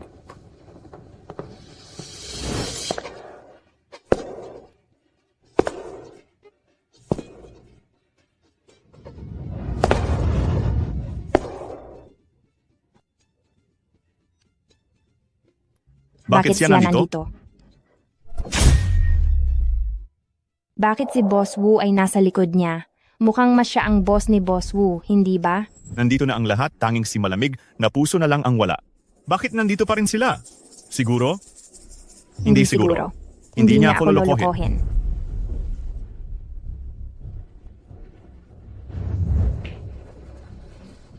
Kayo po ba si Ma'am Han? Nasaan na siya? Sa totoo lang, dapat nandito na siya. Uy, ita ka na. Uy. Nakapasok na. Boss Chin, si Malamig na Puso ay dinala na sa makeup room. Magmadali ka at makipagkita sa kanya. Teka, dinala mo ba ang kontrata? 50 milyong piso ang taunang sahod. Hindi siguro niya tatanggihan, hindi ba? Tara na. Si Malamig na Puso ay nandyan sa loob. Pipirmahan ko siya, makikita mo. Kumalma ka. Ma'am Han, nandyan po ba kayo? Fan niyo po ako. Gusto ko po kayong makita ng personal. Ako na po ang magbubukas ng pinto. Giga.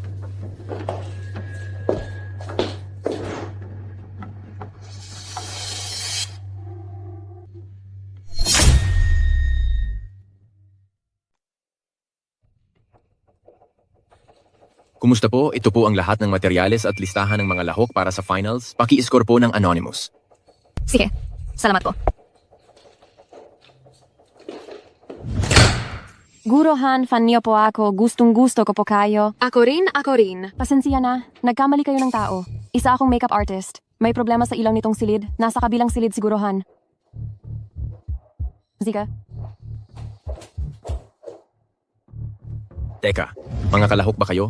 Pumasok na kayo agad sa loob. Nalabas na ang paghusga para sa final entries. Ang magbibigay ng parangal ay walang iba kundi si Gurohan. Ang bilis naman. Dali, pumasok na tayo.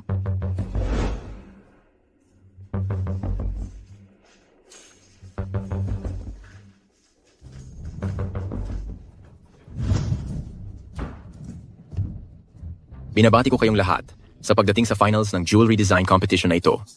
Una sa lahat, binabati ko ang 10 may akda ng mga lahok na nakarating sa finals. Maligayang bati sa inyo.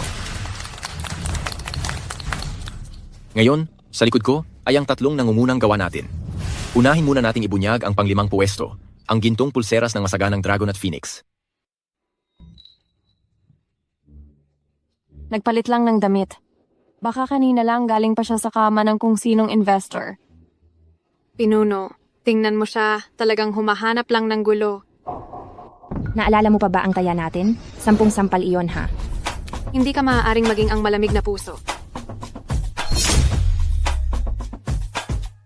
Ngayon, ang 3 nating huling likha ay nasa likod ko. Tara, ibunyag natin ang 3 nagwagi. Binabati namin ang contestant number 7, si Liao Chaohua, sa pagkapanalo ng 3 puwesto sa mahalagang patimpalak na ito.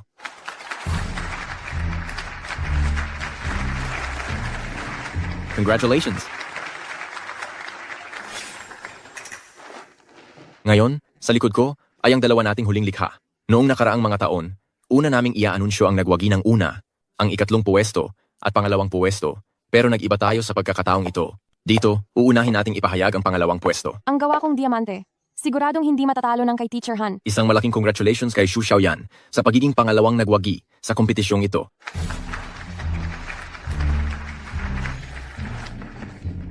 Congratulations!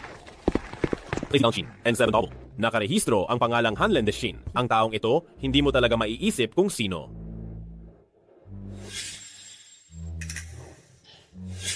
Ang ating kampeon, sino kaya ang makakakuha nito? Tangli, nakita mo ba? Siguradong sa akin ang kampeonato. Hindi ko inakala na basura ka pala. Hindi ka man lang pumasok sa top 5. Leader, nabalitaan ko na. Sa pagdating ng pagkakataong ito, sasali rin si Teacher Han. Ang huling likhang ito. Sa iyo ba ito? Sa akin ito. Binabati natin ang kampeon, ang pambihirang panalo sa design competition na ito. Batiin natin ang kampeon ng design competition, ang surprise winner, si Chen Xiaoxiao. Lily, nagtagumpay ako. Hindi maaari.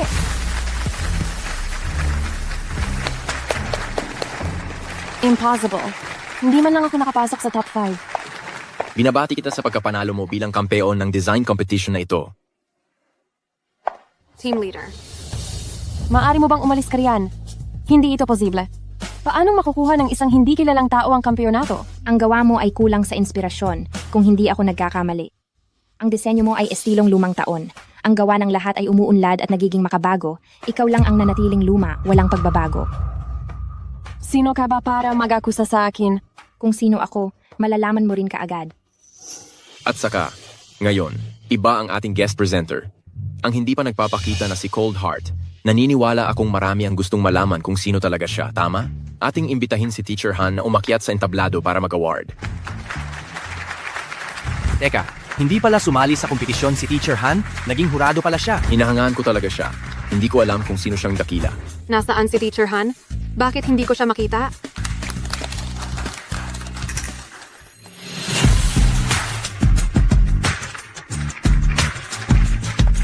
Baliw ka na, nagpapanggap ka pa rin si Teacher Han.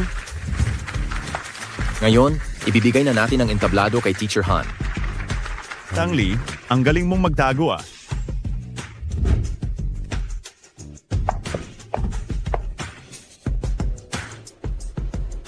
Magandang gabi sa inyong lahat. Ako si Cold Heart. Pero ang pangalang ito ay hindi sinasadya. Formal ko na ipapakilala sa inyo. Ako ang guest presenter ngayon, si Tang Li.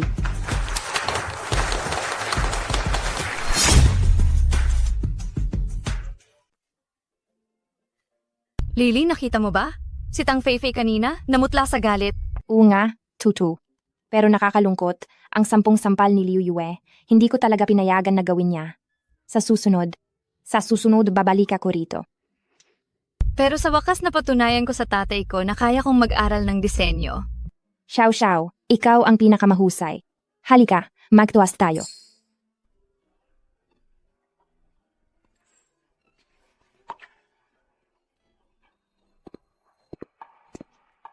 Xiao Xiao.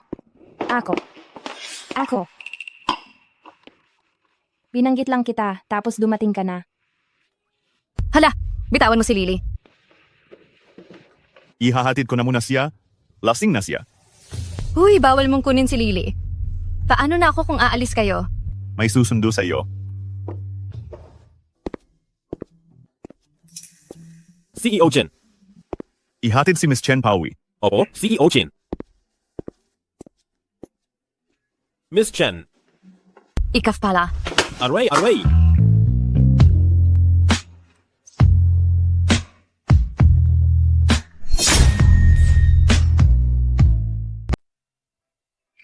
Ayoko. Huwag kang maglilikot.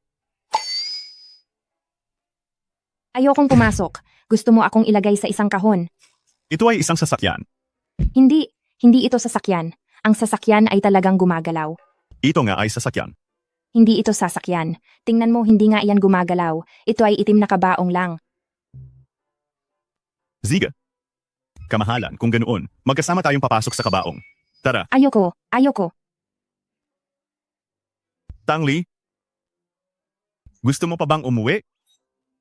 Umuwi? Malayo ang bahay ko. Hindi natin maaabot. Maaari kitang kargahin. Tara na, sumakay ka na sa kabayo.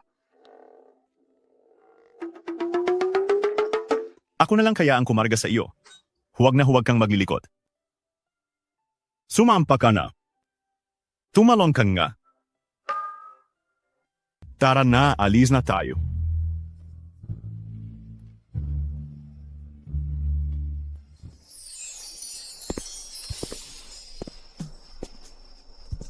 Chin Xiao. Gising ka na ba sa alak? Ngayon, pumunta ako sa venue ng patimpalak ng disenyo ng alahas.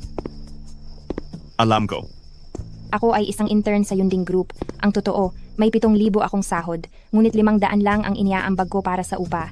Mayroon talaga akong pinagdadaanan. Alam ko rin. Parang unti-unti na kitang nagugustuhan. Alam ko.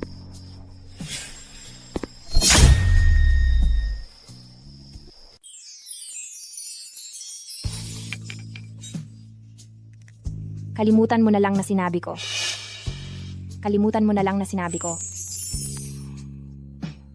Ito ba talaga ang lahat? Hindi lang kaunti. Ikaw? Seryoso ka ba?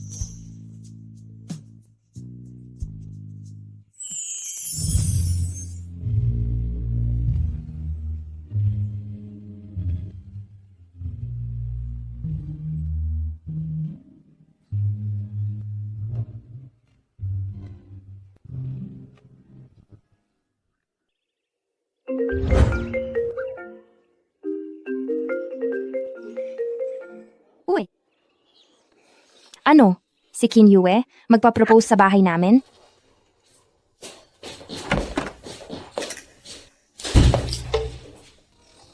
Bakit? May trabaho ka pa ba ngayon? May ginagawa kasi si tatay. Kailangan ko munang umuwi saglit. Ano bang nangyayari? Matapos nating maging mag-on, bakit ka biglang naging mahiyain? Chin Xiao. Ano kasi, ngayong gabi ay sa bahay muna ako ni tatay, kaya hindi na muna ako babalik. Umalis na ako. Tanggal musal.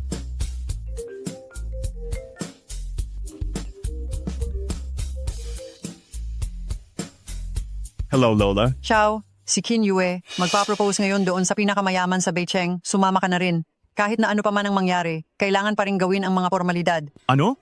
Talaga bang magsasama sina Qin Yue at Chen Xiaoxiao? Malalaman mo kapag pumunta ka na. Alas 7 ng gabi, isisend ko sa iyo ang address. Sige, nakuha ko na.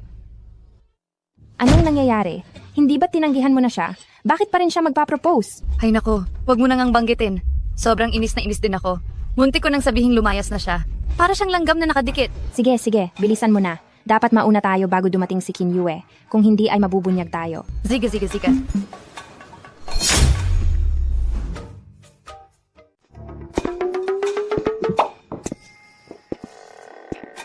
Amo, si Qin Yue ay pangalawang batang amo lang ng pamilya Qin. Hindi po kayo dapat mag-alala. Siyempre, kailangan natin siyang tanggihan. Pero itong si Tang Li, nagpakasal siya ngayon sa isang ordinaryong tao. Hindi ko naman pinipilit makipag-alyansa, pero dapat na angkop sila sa estado, hindi ba? Paano kung pera lang ang habol ng lalaking iyon? Amo, ang panganay na binibini ay inosente nga, pero hindi rin naman siya tanga. Alam niyang makilala kung sino ang mabuti at masama. Amo, huwag na po kayong manigarilyo. May sipon po kayo. Kapag nakita kayo ng anak ninyo, aawayin na naman kayo. Natatakot pa ako sa walang hiyang babaeng iyon. Paparating na po siya. Dali. Itago mo.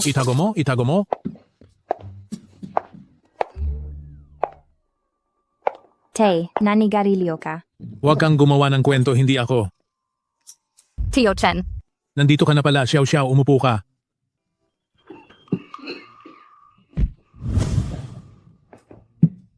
Tay, kasal na ako. Wala nang saysay kung papupuntahin mo pa si Qin Yue. Pauwiin mo na siya. Sa tingin ko, maganda pa rin ang pantayang katayuan. Sasabihin ko sa inyo ang totoo. Akala ni Qin Yue na si Xiao Xiao ang anak mo. Ha?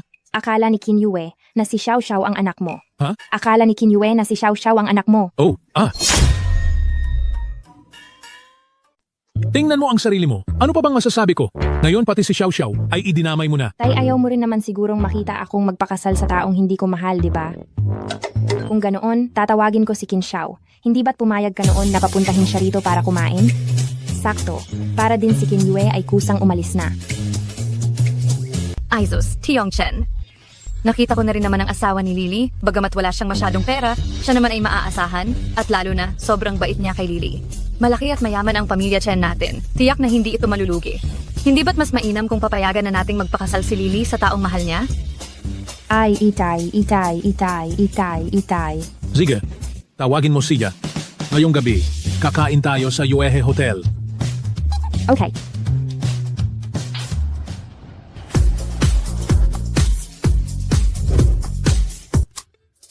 Hello? Qin Xiao, gusto ka raw makita ni Papa. Ngayong gabi, alas 7 sa Yuehe Hotel. May oras ka ba? Naman. Gusto akong makita ng aking biyanang lalaki. Siyempre, may oras ako. Kung ganoon, hihintayin kita.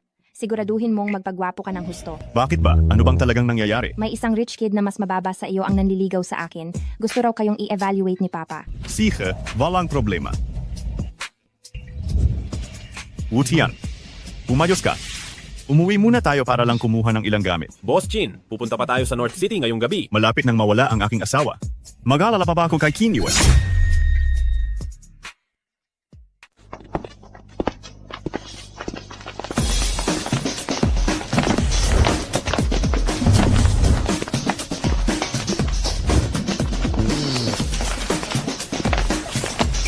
Lola, Xiao, bakit mo inilabas lahat ng mga antigong kayamanan ng pamilya? ayos lang. Para mapaligaya ang biyanan ko.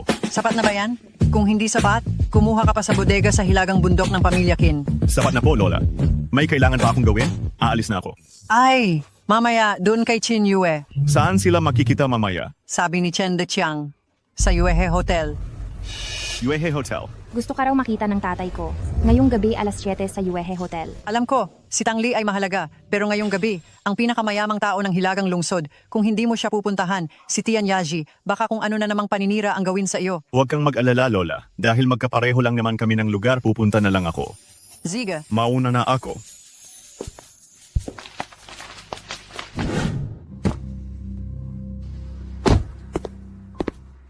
Anak, ngayong araw, kailangan mong magpakitang gilas ng husto. Kapag napasunod mo si matandang Chen Deqiang sa hinaharap, puwede na tayong tumayo sa sarili nating mga paa. Huwag kang mag-alala, inay. Kapag pumayag si Chen Deqiang, hindi ako matatakot kung hindi pumayag si Chen Xiaoxiao. Ano ba si Qin Xiao kung dumating ang oras na iyon? Pantay lang kami ng katayuan. Hindi na ako ang second Master Qin na laging nalalamangan ni Qin Xiao sa mata ng ibang tao. Tama. Sige na, umalis na tayo. Anak.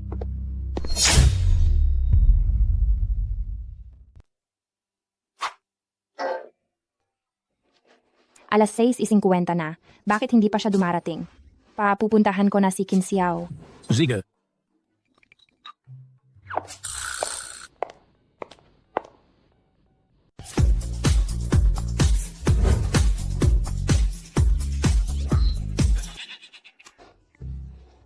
Hello, parating na ako. Lola, mauna na po kayong pumasok. Kailangan ko lang kausapin ang aking biyenan, susunod ako mamaya. Sige, bilisan mo ha. Dahan-dahan po kayo sa paglalakad. Qin Xiao, bakit ngayon ka lang? Matagal na kaming naghihintay ni Papa. Sa tingin ko, may mga tao talagang pag hindi nakita, sobrang nangungulila agad. Xiao Xiao. Tara na. Chen,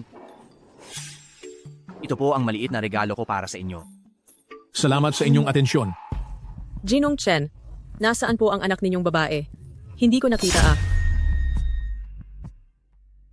She went to pick up someone. She'll be here soon. Oh, Ginang Qin, matagal na po tayong hindi nagkita.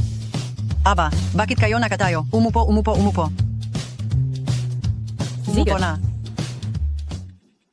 Ngayon na pumunta kami rito, para ito kay Qin Yue. Nagustuhan niya kasi ang anak ninyong babae, kaya pinilit niya akong magpaalam.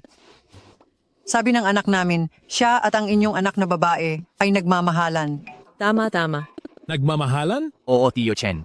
Gustong-gusto ko si Xiao Xiao. At gusto rin ako ni Xiao Xiao. Ha. Ayan, tingnan mo ang nangyari. Ay naku, medyo komplikado ang bagay na ito. Ako, kailangan ko pong sabihin sa inyo, Lola. Hindi naman sa hindi ako pumapayag. Pero kasal na ang anak ko. Paano mangyayari yon? Qin Yue, umupo ka. Ano bang nangyayari dito? Si Xiao Xiao, hindi siya ang anak ko. Matalik siyang kaibigan ng anak ko. Madalas siyang pumupunta rito. Sino ang makapagsasabi, palihim na nagpakasal ang anak ko?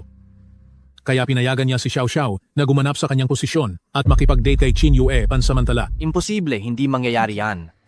King Yue, umayos ka. Nasaan ang anak mong babae? Ayan, ang anak kong babae ngayon ay sadyang dinala ang kanyang asawa.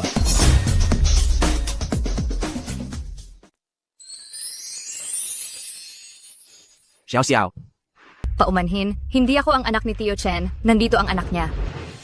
Hi. Qin Zhao, bakit ka nandito? kuya, Nasa kotse, sinabi ni Tang Li na may manliligaw siyang mayaman, kaya kailangan kong magpakita ng husto at nasa Yuehe Hotel pa lahat. Tang Li, may tinatago ka ba sa akin? Iyon ba ang itinatago mo? Tay, Ipaapakilala ko sa inyo ang anak kong si Tang Li. Si Tang Li talaga ang anak mo? baka nagkamali kayo? Hindi ba kayo magkaibigan ni Chen Xiao Xiao? pangalawang binata Qin. Kasal na ako. Ito ang asawa ko. Hindi maaari. Kuya, hindi mo kailanman sinabi, nakasal ka na. Kuya. Kasal ako, pero hindi mo naman kailangang kuya agad-agad. Qin Xiao. Naalala ko na. Ang galing mo, ikaw pala yung taga Yunding Group, si Qin Xiao. Si King Xiao Energy Yunding Group. Naalala ko na, ang may hawak ng Yunding Group, yata ay si Qin Xiao.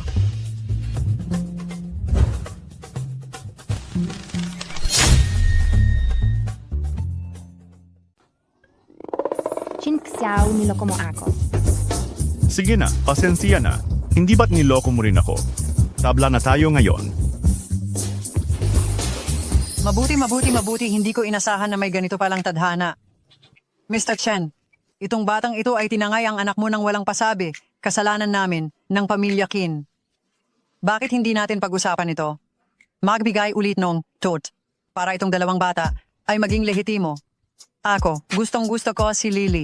Matandang ginang ng pamilya Qin, ikaw ay isang taong may pangunawa. Mukhang gusto mo rin si Lily at si Qin Xiao. Sinasabing hindi siya lumalapit sa kababaihan. Ngayong kasama na niya si Lily, siguro ay seryoso na rin siya. Sige, pumapayag ako. Ma, paano naman si Yuer? Hindi ba't malinaw pa sa sikat ng araw na isa itong matinding kamalian ng tadhana? Hindi mo pa ba naiintindihan? Xiao Xiao, kahit hindi ka anak ni Mr. Chen, pero kung gusto mo si Qin Yue, gagamit pa rin ako ng parehong kalidad upang magtanong at makipag-usap sa inyong kamay.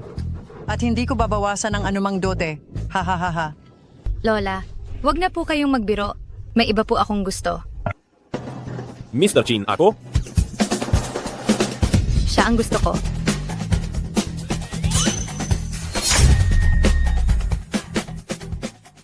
Ay, kalihim Wu. Anong development ng inyong dalawa ni Xiao Xiao? Ginang Tang, ang mga personal na tanong ay sikreto.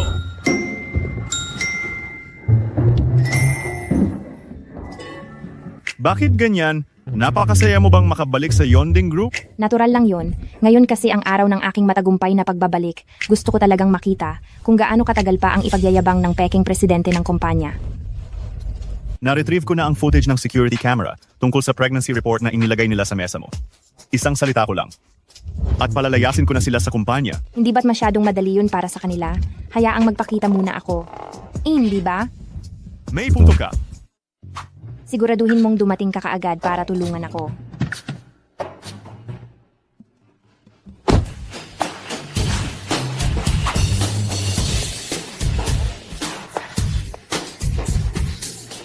Patay na. Nakabalik na si Tang Li. Hindi maganda ang balita. Nakabalik na si Tang Li. Binibining Tang, bakit po kayo narito? Supervisor Lee, ilang araw pa lang. Ipakita mo sa akin ang tapang na ipinakita mo nang pinaalis mo ako. Tingnan mo naman ang sinasabi mo, Binibining Tang. Hindi ko po alam noon ang inyong pagkatao. Bakit po kayo naparito ngayon? Ang dahilan kung bakit ako talagang pumunta rito ay upang hanapin ang asawa ng inyong CEO. Tang Li, kahit pa isa kang top jewelry designer, pero wala kang appointment, hindi ka siguro papapasukin ng kumpanya, hindi ba? Asavan Gseo, hindi ba sinabi sa iyo ng asawa mo? Inirecruit niya ako at pumirma kami ng kontrata na may taunang suweldo na 10 milyon. Team leader, bakit hindi mo sinabi? Base sa kanyang mga nagawa, tiyak na mataas ang posisyon niya. Team leader, totoo ba ito? Team leader, magsalita ka.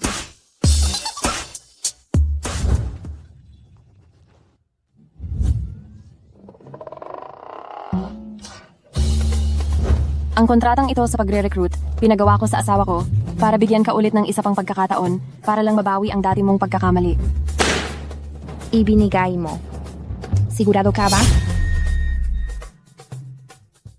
Oo naman. Anong gusto ng asawa ng presidente? Espesyal man si Tang Li, hindi ba't parang sinampal niya na kami sa pagkuha sa kaniya pabalik? Hayaan mo na ang nangyari noon. Pagkatapos nito, kung magtatrabaho ka ng maayos, hindi ko papayagan ang asawa ko na maging hindi patas sa iyo. Team leader, bakit hindi mo kami sinabihan ng maaga? May utang pa siyang 10 sampal sa akin. Oh, maganda pa rin ang alaala mo. Tama na! Kailangan ko pa bang magpaalam sa iyo bago ako gumawa ng isang bagay? Team leader? Team leader, si Liu Yue ay may mabuting intensyon at wala ring pakinabang sa amin ang pagkuha kay Tang Li. Ano ang alam ninyo? Ang tinitingnan ng asawa ko ay ang kita. Kung makagawa kayo ng magandang disenyo, maaari ko ring hilingin sa kanila na taasan ang sweldo ninyo. Tang Fei, hindi ko inasahan na magaling kang umarte. May utang sa iyo ng maliit na gintong tao ang Oscar. Hindi ko naiintindihan ang sinasabi mo. Ayos lang kung hindi mo naiintindihan.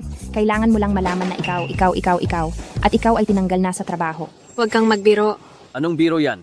May karapatan ka bang magpasya na tanggalin kami? Huwag kang magyabang, Tang Li. Kung ayaw mong magtrabaho ng maayos, maaari kong bawiin sa asawa ko. Ang kontratang ito anumang oras. Bebe, Tang, ang Yunding Group ay hindi lugar para mag-eskandalo ka. Tapos ka na bang magsalita? Naaalala niyo pa ba ang dahilan kung bakit ako umalis noon? Sabi niyo buntis ako at sinasabi niyo na peke ang impormasyon ko sa trabaho. Ito ang pregnancy test sheet noong panahong iyon. Pero nagpunta ako sa ospital at nagsagawa ako ng kaunting investigasyon at nalaman kong ang test sheet na ito, ang tunay na may-ari ay si Liu Yue. Huwag kang magsinungaling. Kung nagsisinungaling man ako o hindi ba malalaman iyan kapag nagpa-check tayo? Manager Lee, mayroon pa ba kayong security footage noon? Pakitingnan po. Hindi siya ganoon katalino. Tiyak na may nag-utos sa kanyang gawin iyon. Tang Li, opisina ito. Nagpakita ako ng kabutihan at pinakiusapan ko ang aking asawa para bigyan ka ng pagkakataong ito. Pero hindi ko inaasahan na hindi ka man lang marunong tumanaw ng utang na loob. Lumayas ka. Tumatawa ka pa rin. Tigilan.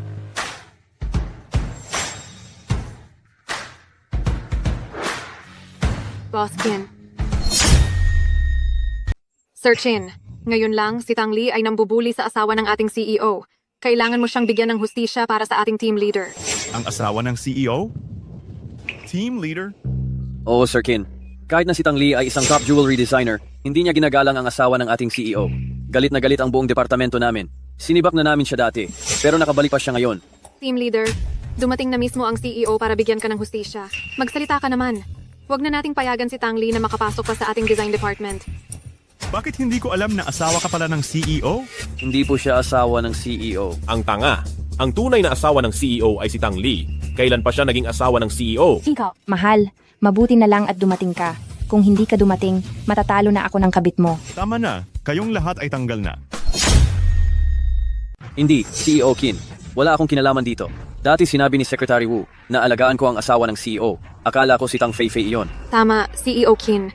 Si Tang Feifei ang dahilan ng lahat ng ito. Niloko niya kami. Kasalanan lahat ito ni Tang Feifei. Bakit niyo kami idadamay? Wala kaming ginawa kay Tang Li, CEO Qin.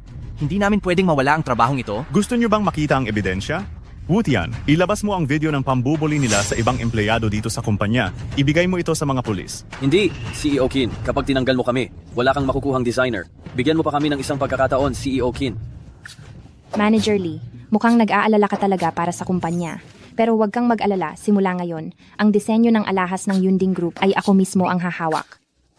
Tapos na. Lahat ay tapos na. Daling na sila.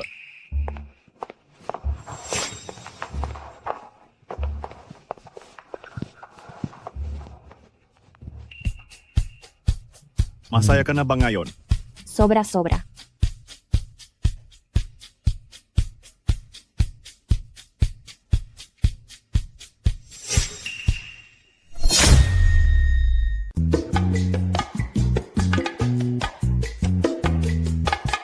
Ang mga damit na suot nila, wala man lang tatak. Mga pulubi na naman. Aray, kumusta itong isang ito? Medyo simple masyado yan. Makikipagdate ka pa naman. Baka mamaya mag-propose na si Qin Xiao sa iyo. Kailangan mong mag-ayos ng mabuti. Yung tipong hindi niya may iwasang tumitig sa iyo. Una. Hoy, sandali! Alam mo ba kung gaano kamahal ang mga damit namin dito? Huwag mong basta-basta hawakan. Kung hindi namin susubukan itong mga damit, paano namin malalaman kung bagay ba o hindi? Ang damit namin dito, isang piraso pa lang, libo-libo na, o kaya daang libo. Sa hitsura ninyong ganyan, hindi nyo rin yan kayang bilhin. Kung gusto nyo ng mura, doon kayo pumunta. Huwag nyong mahawaan ang baho ng kahirapan ng mga damit namin. Ang dami talagang taong mapanghusga sa mahihirap. Tara, doon tayo pumunta. Hay, hindi naman pala makabili, nagpapanggap pa. Kung hindi mo kayang bilhin, huwag ka nang magpanggap. Paumanhin, mga binibini. Bakit hindi kayo tumingin-tingin dito sa akin? Anong klaseng damit ang gusto ninyo? Hoy! Nagbibiro ka ba? Kita mo ng mukhang pulubi yan, pumapasok lang para mag-aksaya ng oras mo, tatanggapin mo pa rin yan? Gusto ko at kailangan ko. Sabihin mo nga, lagi kang nasa ilalim ng performance bawat buwan? Anong klaseng tao ba ang sinasalubong mo? Dapat ay sinibak ka na agad ni Miss Lu noon pa. Pwede ka bang umalis? Huwag mong sirain ang negosyo ko. Nandito lang ako, bakit? Hayaan mo na. Huwag mo na siyang kausapin. Halika, ipasukat mo sa kanya itong damit.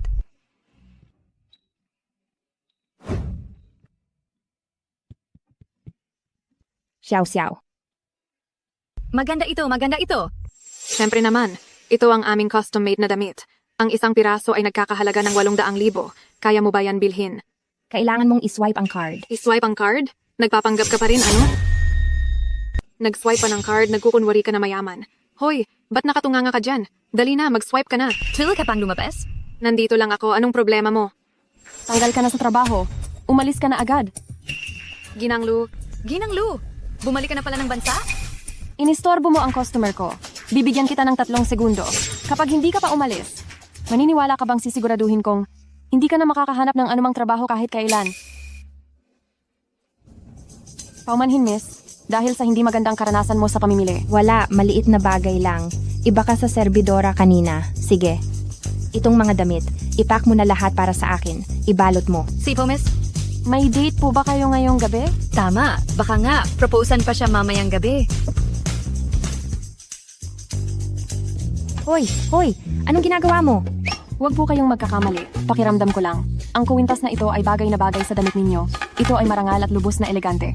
Hindi ko na ito kailangan. Marami na akong binili ng aking asawa para sa akin. Tama.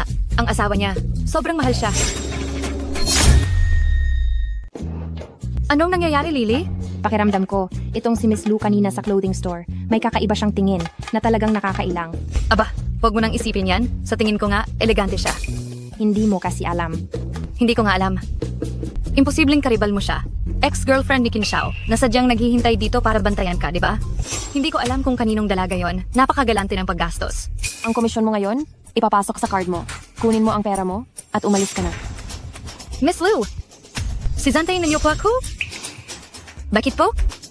Hindi ko gusto ang mga taong pinupuri ang bagay na kinaiinisan ko.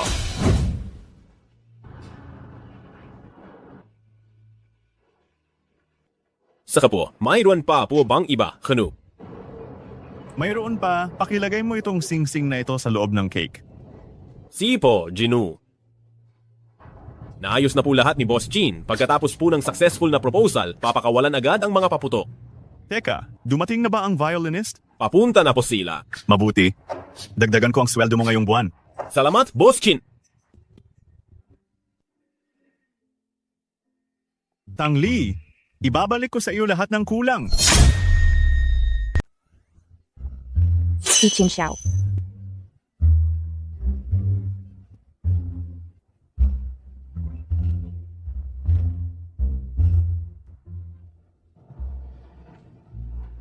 At may iba pa ibig sabihin ba hindi siya magpo-propose sa akin ngayong gabi? Yung violinist, bakit hindi pa rin dumarating? Ay, wala ba kayong pwedeng pansamantalang ipalit sa restaurant nyo? Wala po. Mukhang nagmamadali ka ah. Secretary Wu. Miss Lu, bakit ikaw yan? 2,000 isang oras. Siyempre kailangan kong pumunta. Tapos na. Magpo-propose si CEO Qin kay Miss Tang, pero ang dating nobya niya ang magiging tutugtog ng violin. Hindi ba ito magiging malaking eksena? Haha. Miss Lu, itong 2,000 isang oras, napakaliit para sa inyo. Ganito na lang, 5,000 isang oras, mamaya kapag umakyat kayo, kailangan nyo lang mag-violin. At magsuot ng maskara sa mukha, pwede ba? Bakit? Natatakot ka ba na gagawa ako ng gulo? Huwag ka nang mag-alala. 5 taon na ang nakalipas. Hindi na ako gagawa ng mga ganoong bagay na pambata. Ginanglo, tingnan mo. 5 taon na rin kayong naghiwalay ni Ginong Chin. Total, may bago na siyang buhay ngayon. Ang paglitaw mo baka hindi maganda. Naiintindihan ko ang ibig mong sabihin. Sa tingin mo masama ang epekto ng paglabas ko ngayon sa harap ni Chin Xiao at ng kasalukuyan niya. Hindi maganda. Kunin mo ako ng maskara.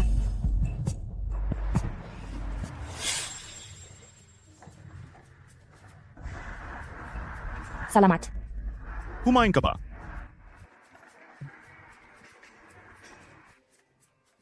Itong kapaligiran, napakaraming estranghero. Hindi ito mukhang proposal. Hindi ba talaga niya planong bigyan ako ng kasal? Ito ang bagong cake ng tindahan na ito. Tikman mo. Chin Xiao, wala ka bang regalo na inihanda para sa date natin? Tayo na, matandang mag-asawa na. Ano pa ang dapat ihanda na regalo?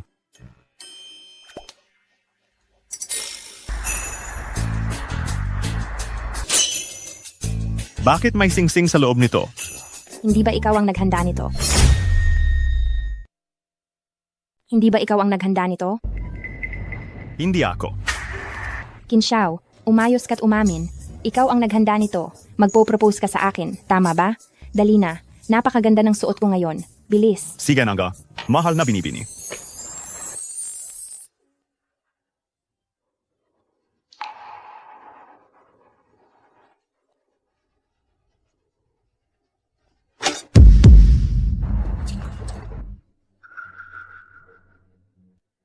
Binibining Tang. Chin Xiao, nakita ulit tayo. Magkakilala kayo? Hindi. Ako ang dating kasintahan ni Chin Xiao. Chin Xiao, nahihirapan kang huminga kapag kumakain ka ng kamatis. Kaya huwag mong isugal ang buhay mo. Hindi kumakain si Chin Xiao ng kamatis. Nakalimutan kong sabihin sa iyo. Matagal na. Akong hindi allergic sa kamatis. Sa totoo lang, nakita kami ni Miss Tang kanina. Bumili siya ng damit sa tindahan ko. Mukhang, nag-ayos siya ng bongga. Pero ako, iba na, hindi na ako bata, matagal nang hindi mahilig mag-ayos. Ang ibig niyang sabihin ay umaasa lang ako sa makeup at siya ay sadyang maganda. Mayroon akong ilang bagong skincare products sa kumpanya. Kung may oras ka, bumili ka ng 2 set. Honey, ex-girlfriend mo pa rin si Miss Chin. Masyadong malayo ang pagpapadala ng isang set. Ganito na lang, Miss Lu. Bigyan mo ako ng address mo. Ipadadala ko na lang sa iyo ang 2 set. Teka, Miss Lu, ang pagdating mo ay nakakaistorbo sa date namin ni Lily.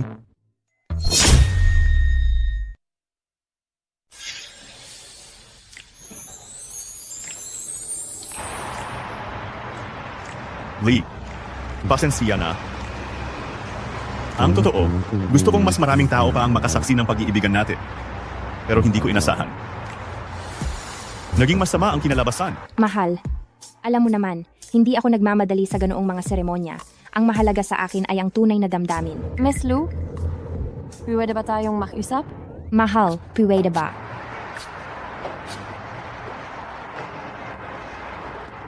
Hindi. Lou, narinig mo naman. Ako kasi, tuta akong asawa ko. Ang asawa ko, kapag sinabi niyang isa, hindi ko pwedeng sabihing dalawa. Kapag sinabi niyang sa silangan, hindi ako pwedeng pumunta sa kanluran. Tara na.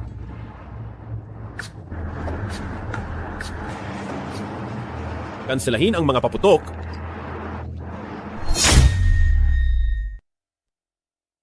Kailangan ko na mag-deliver.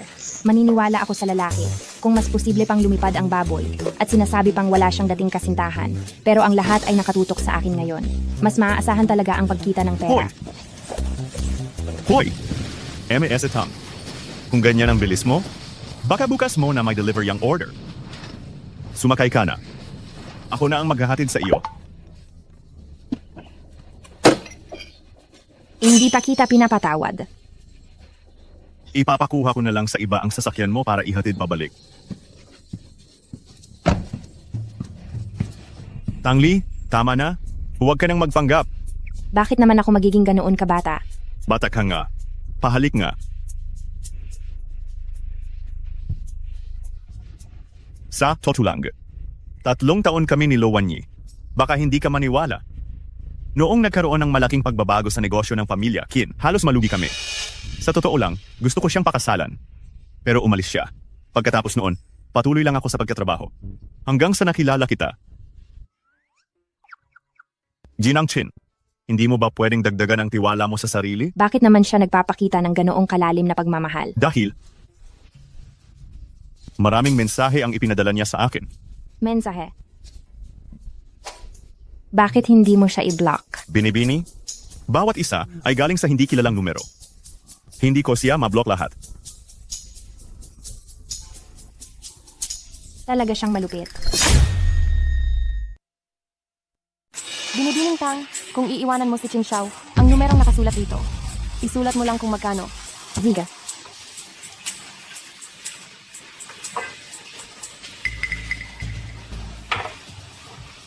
Pinapaning Tang.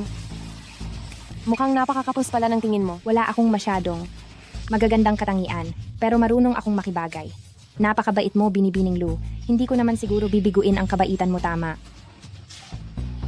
Heto ang 5 milyong piso.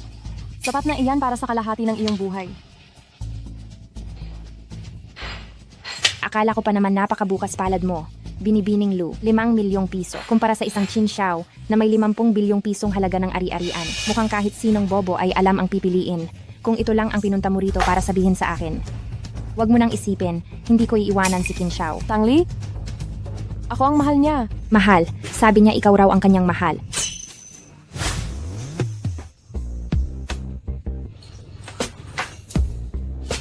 Mahal mo. Ako, Usia. Ikaw ang mahal ko? Mas hihigit pa sa pagmamahal ko sa sarili ko.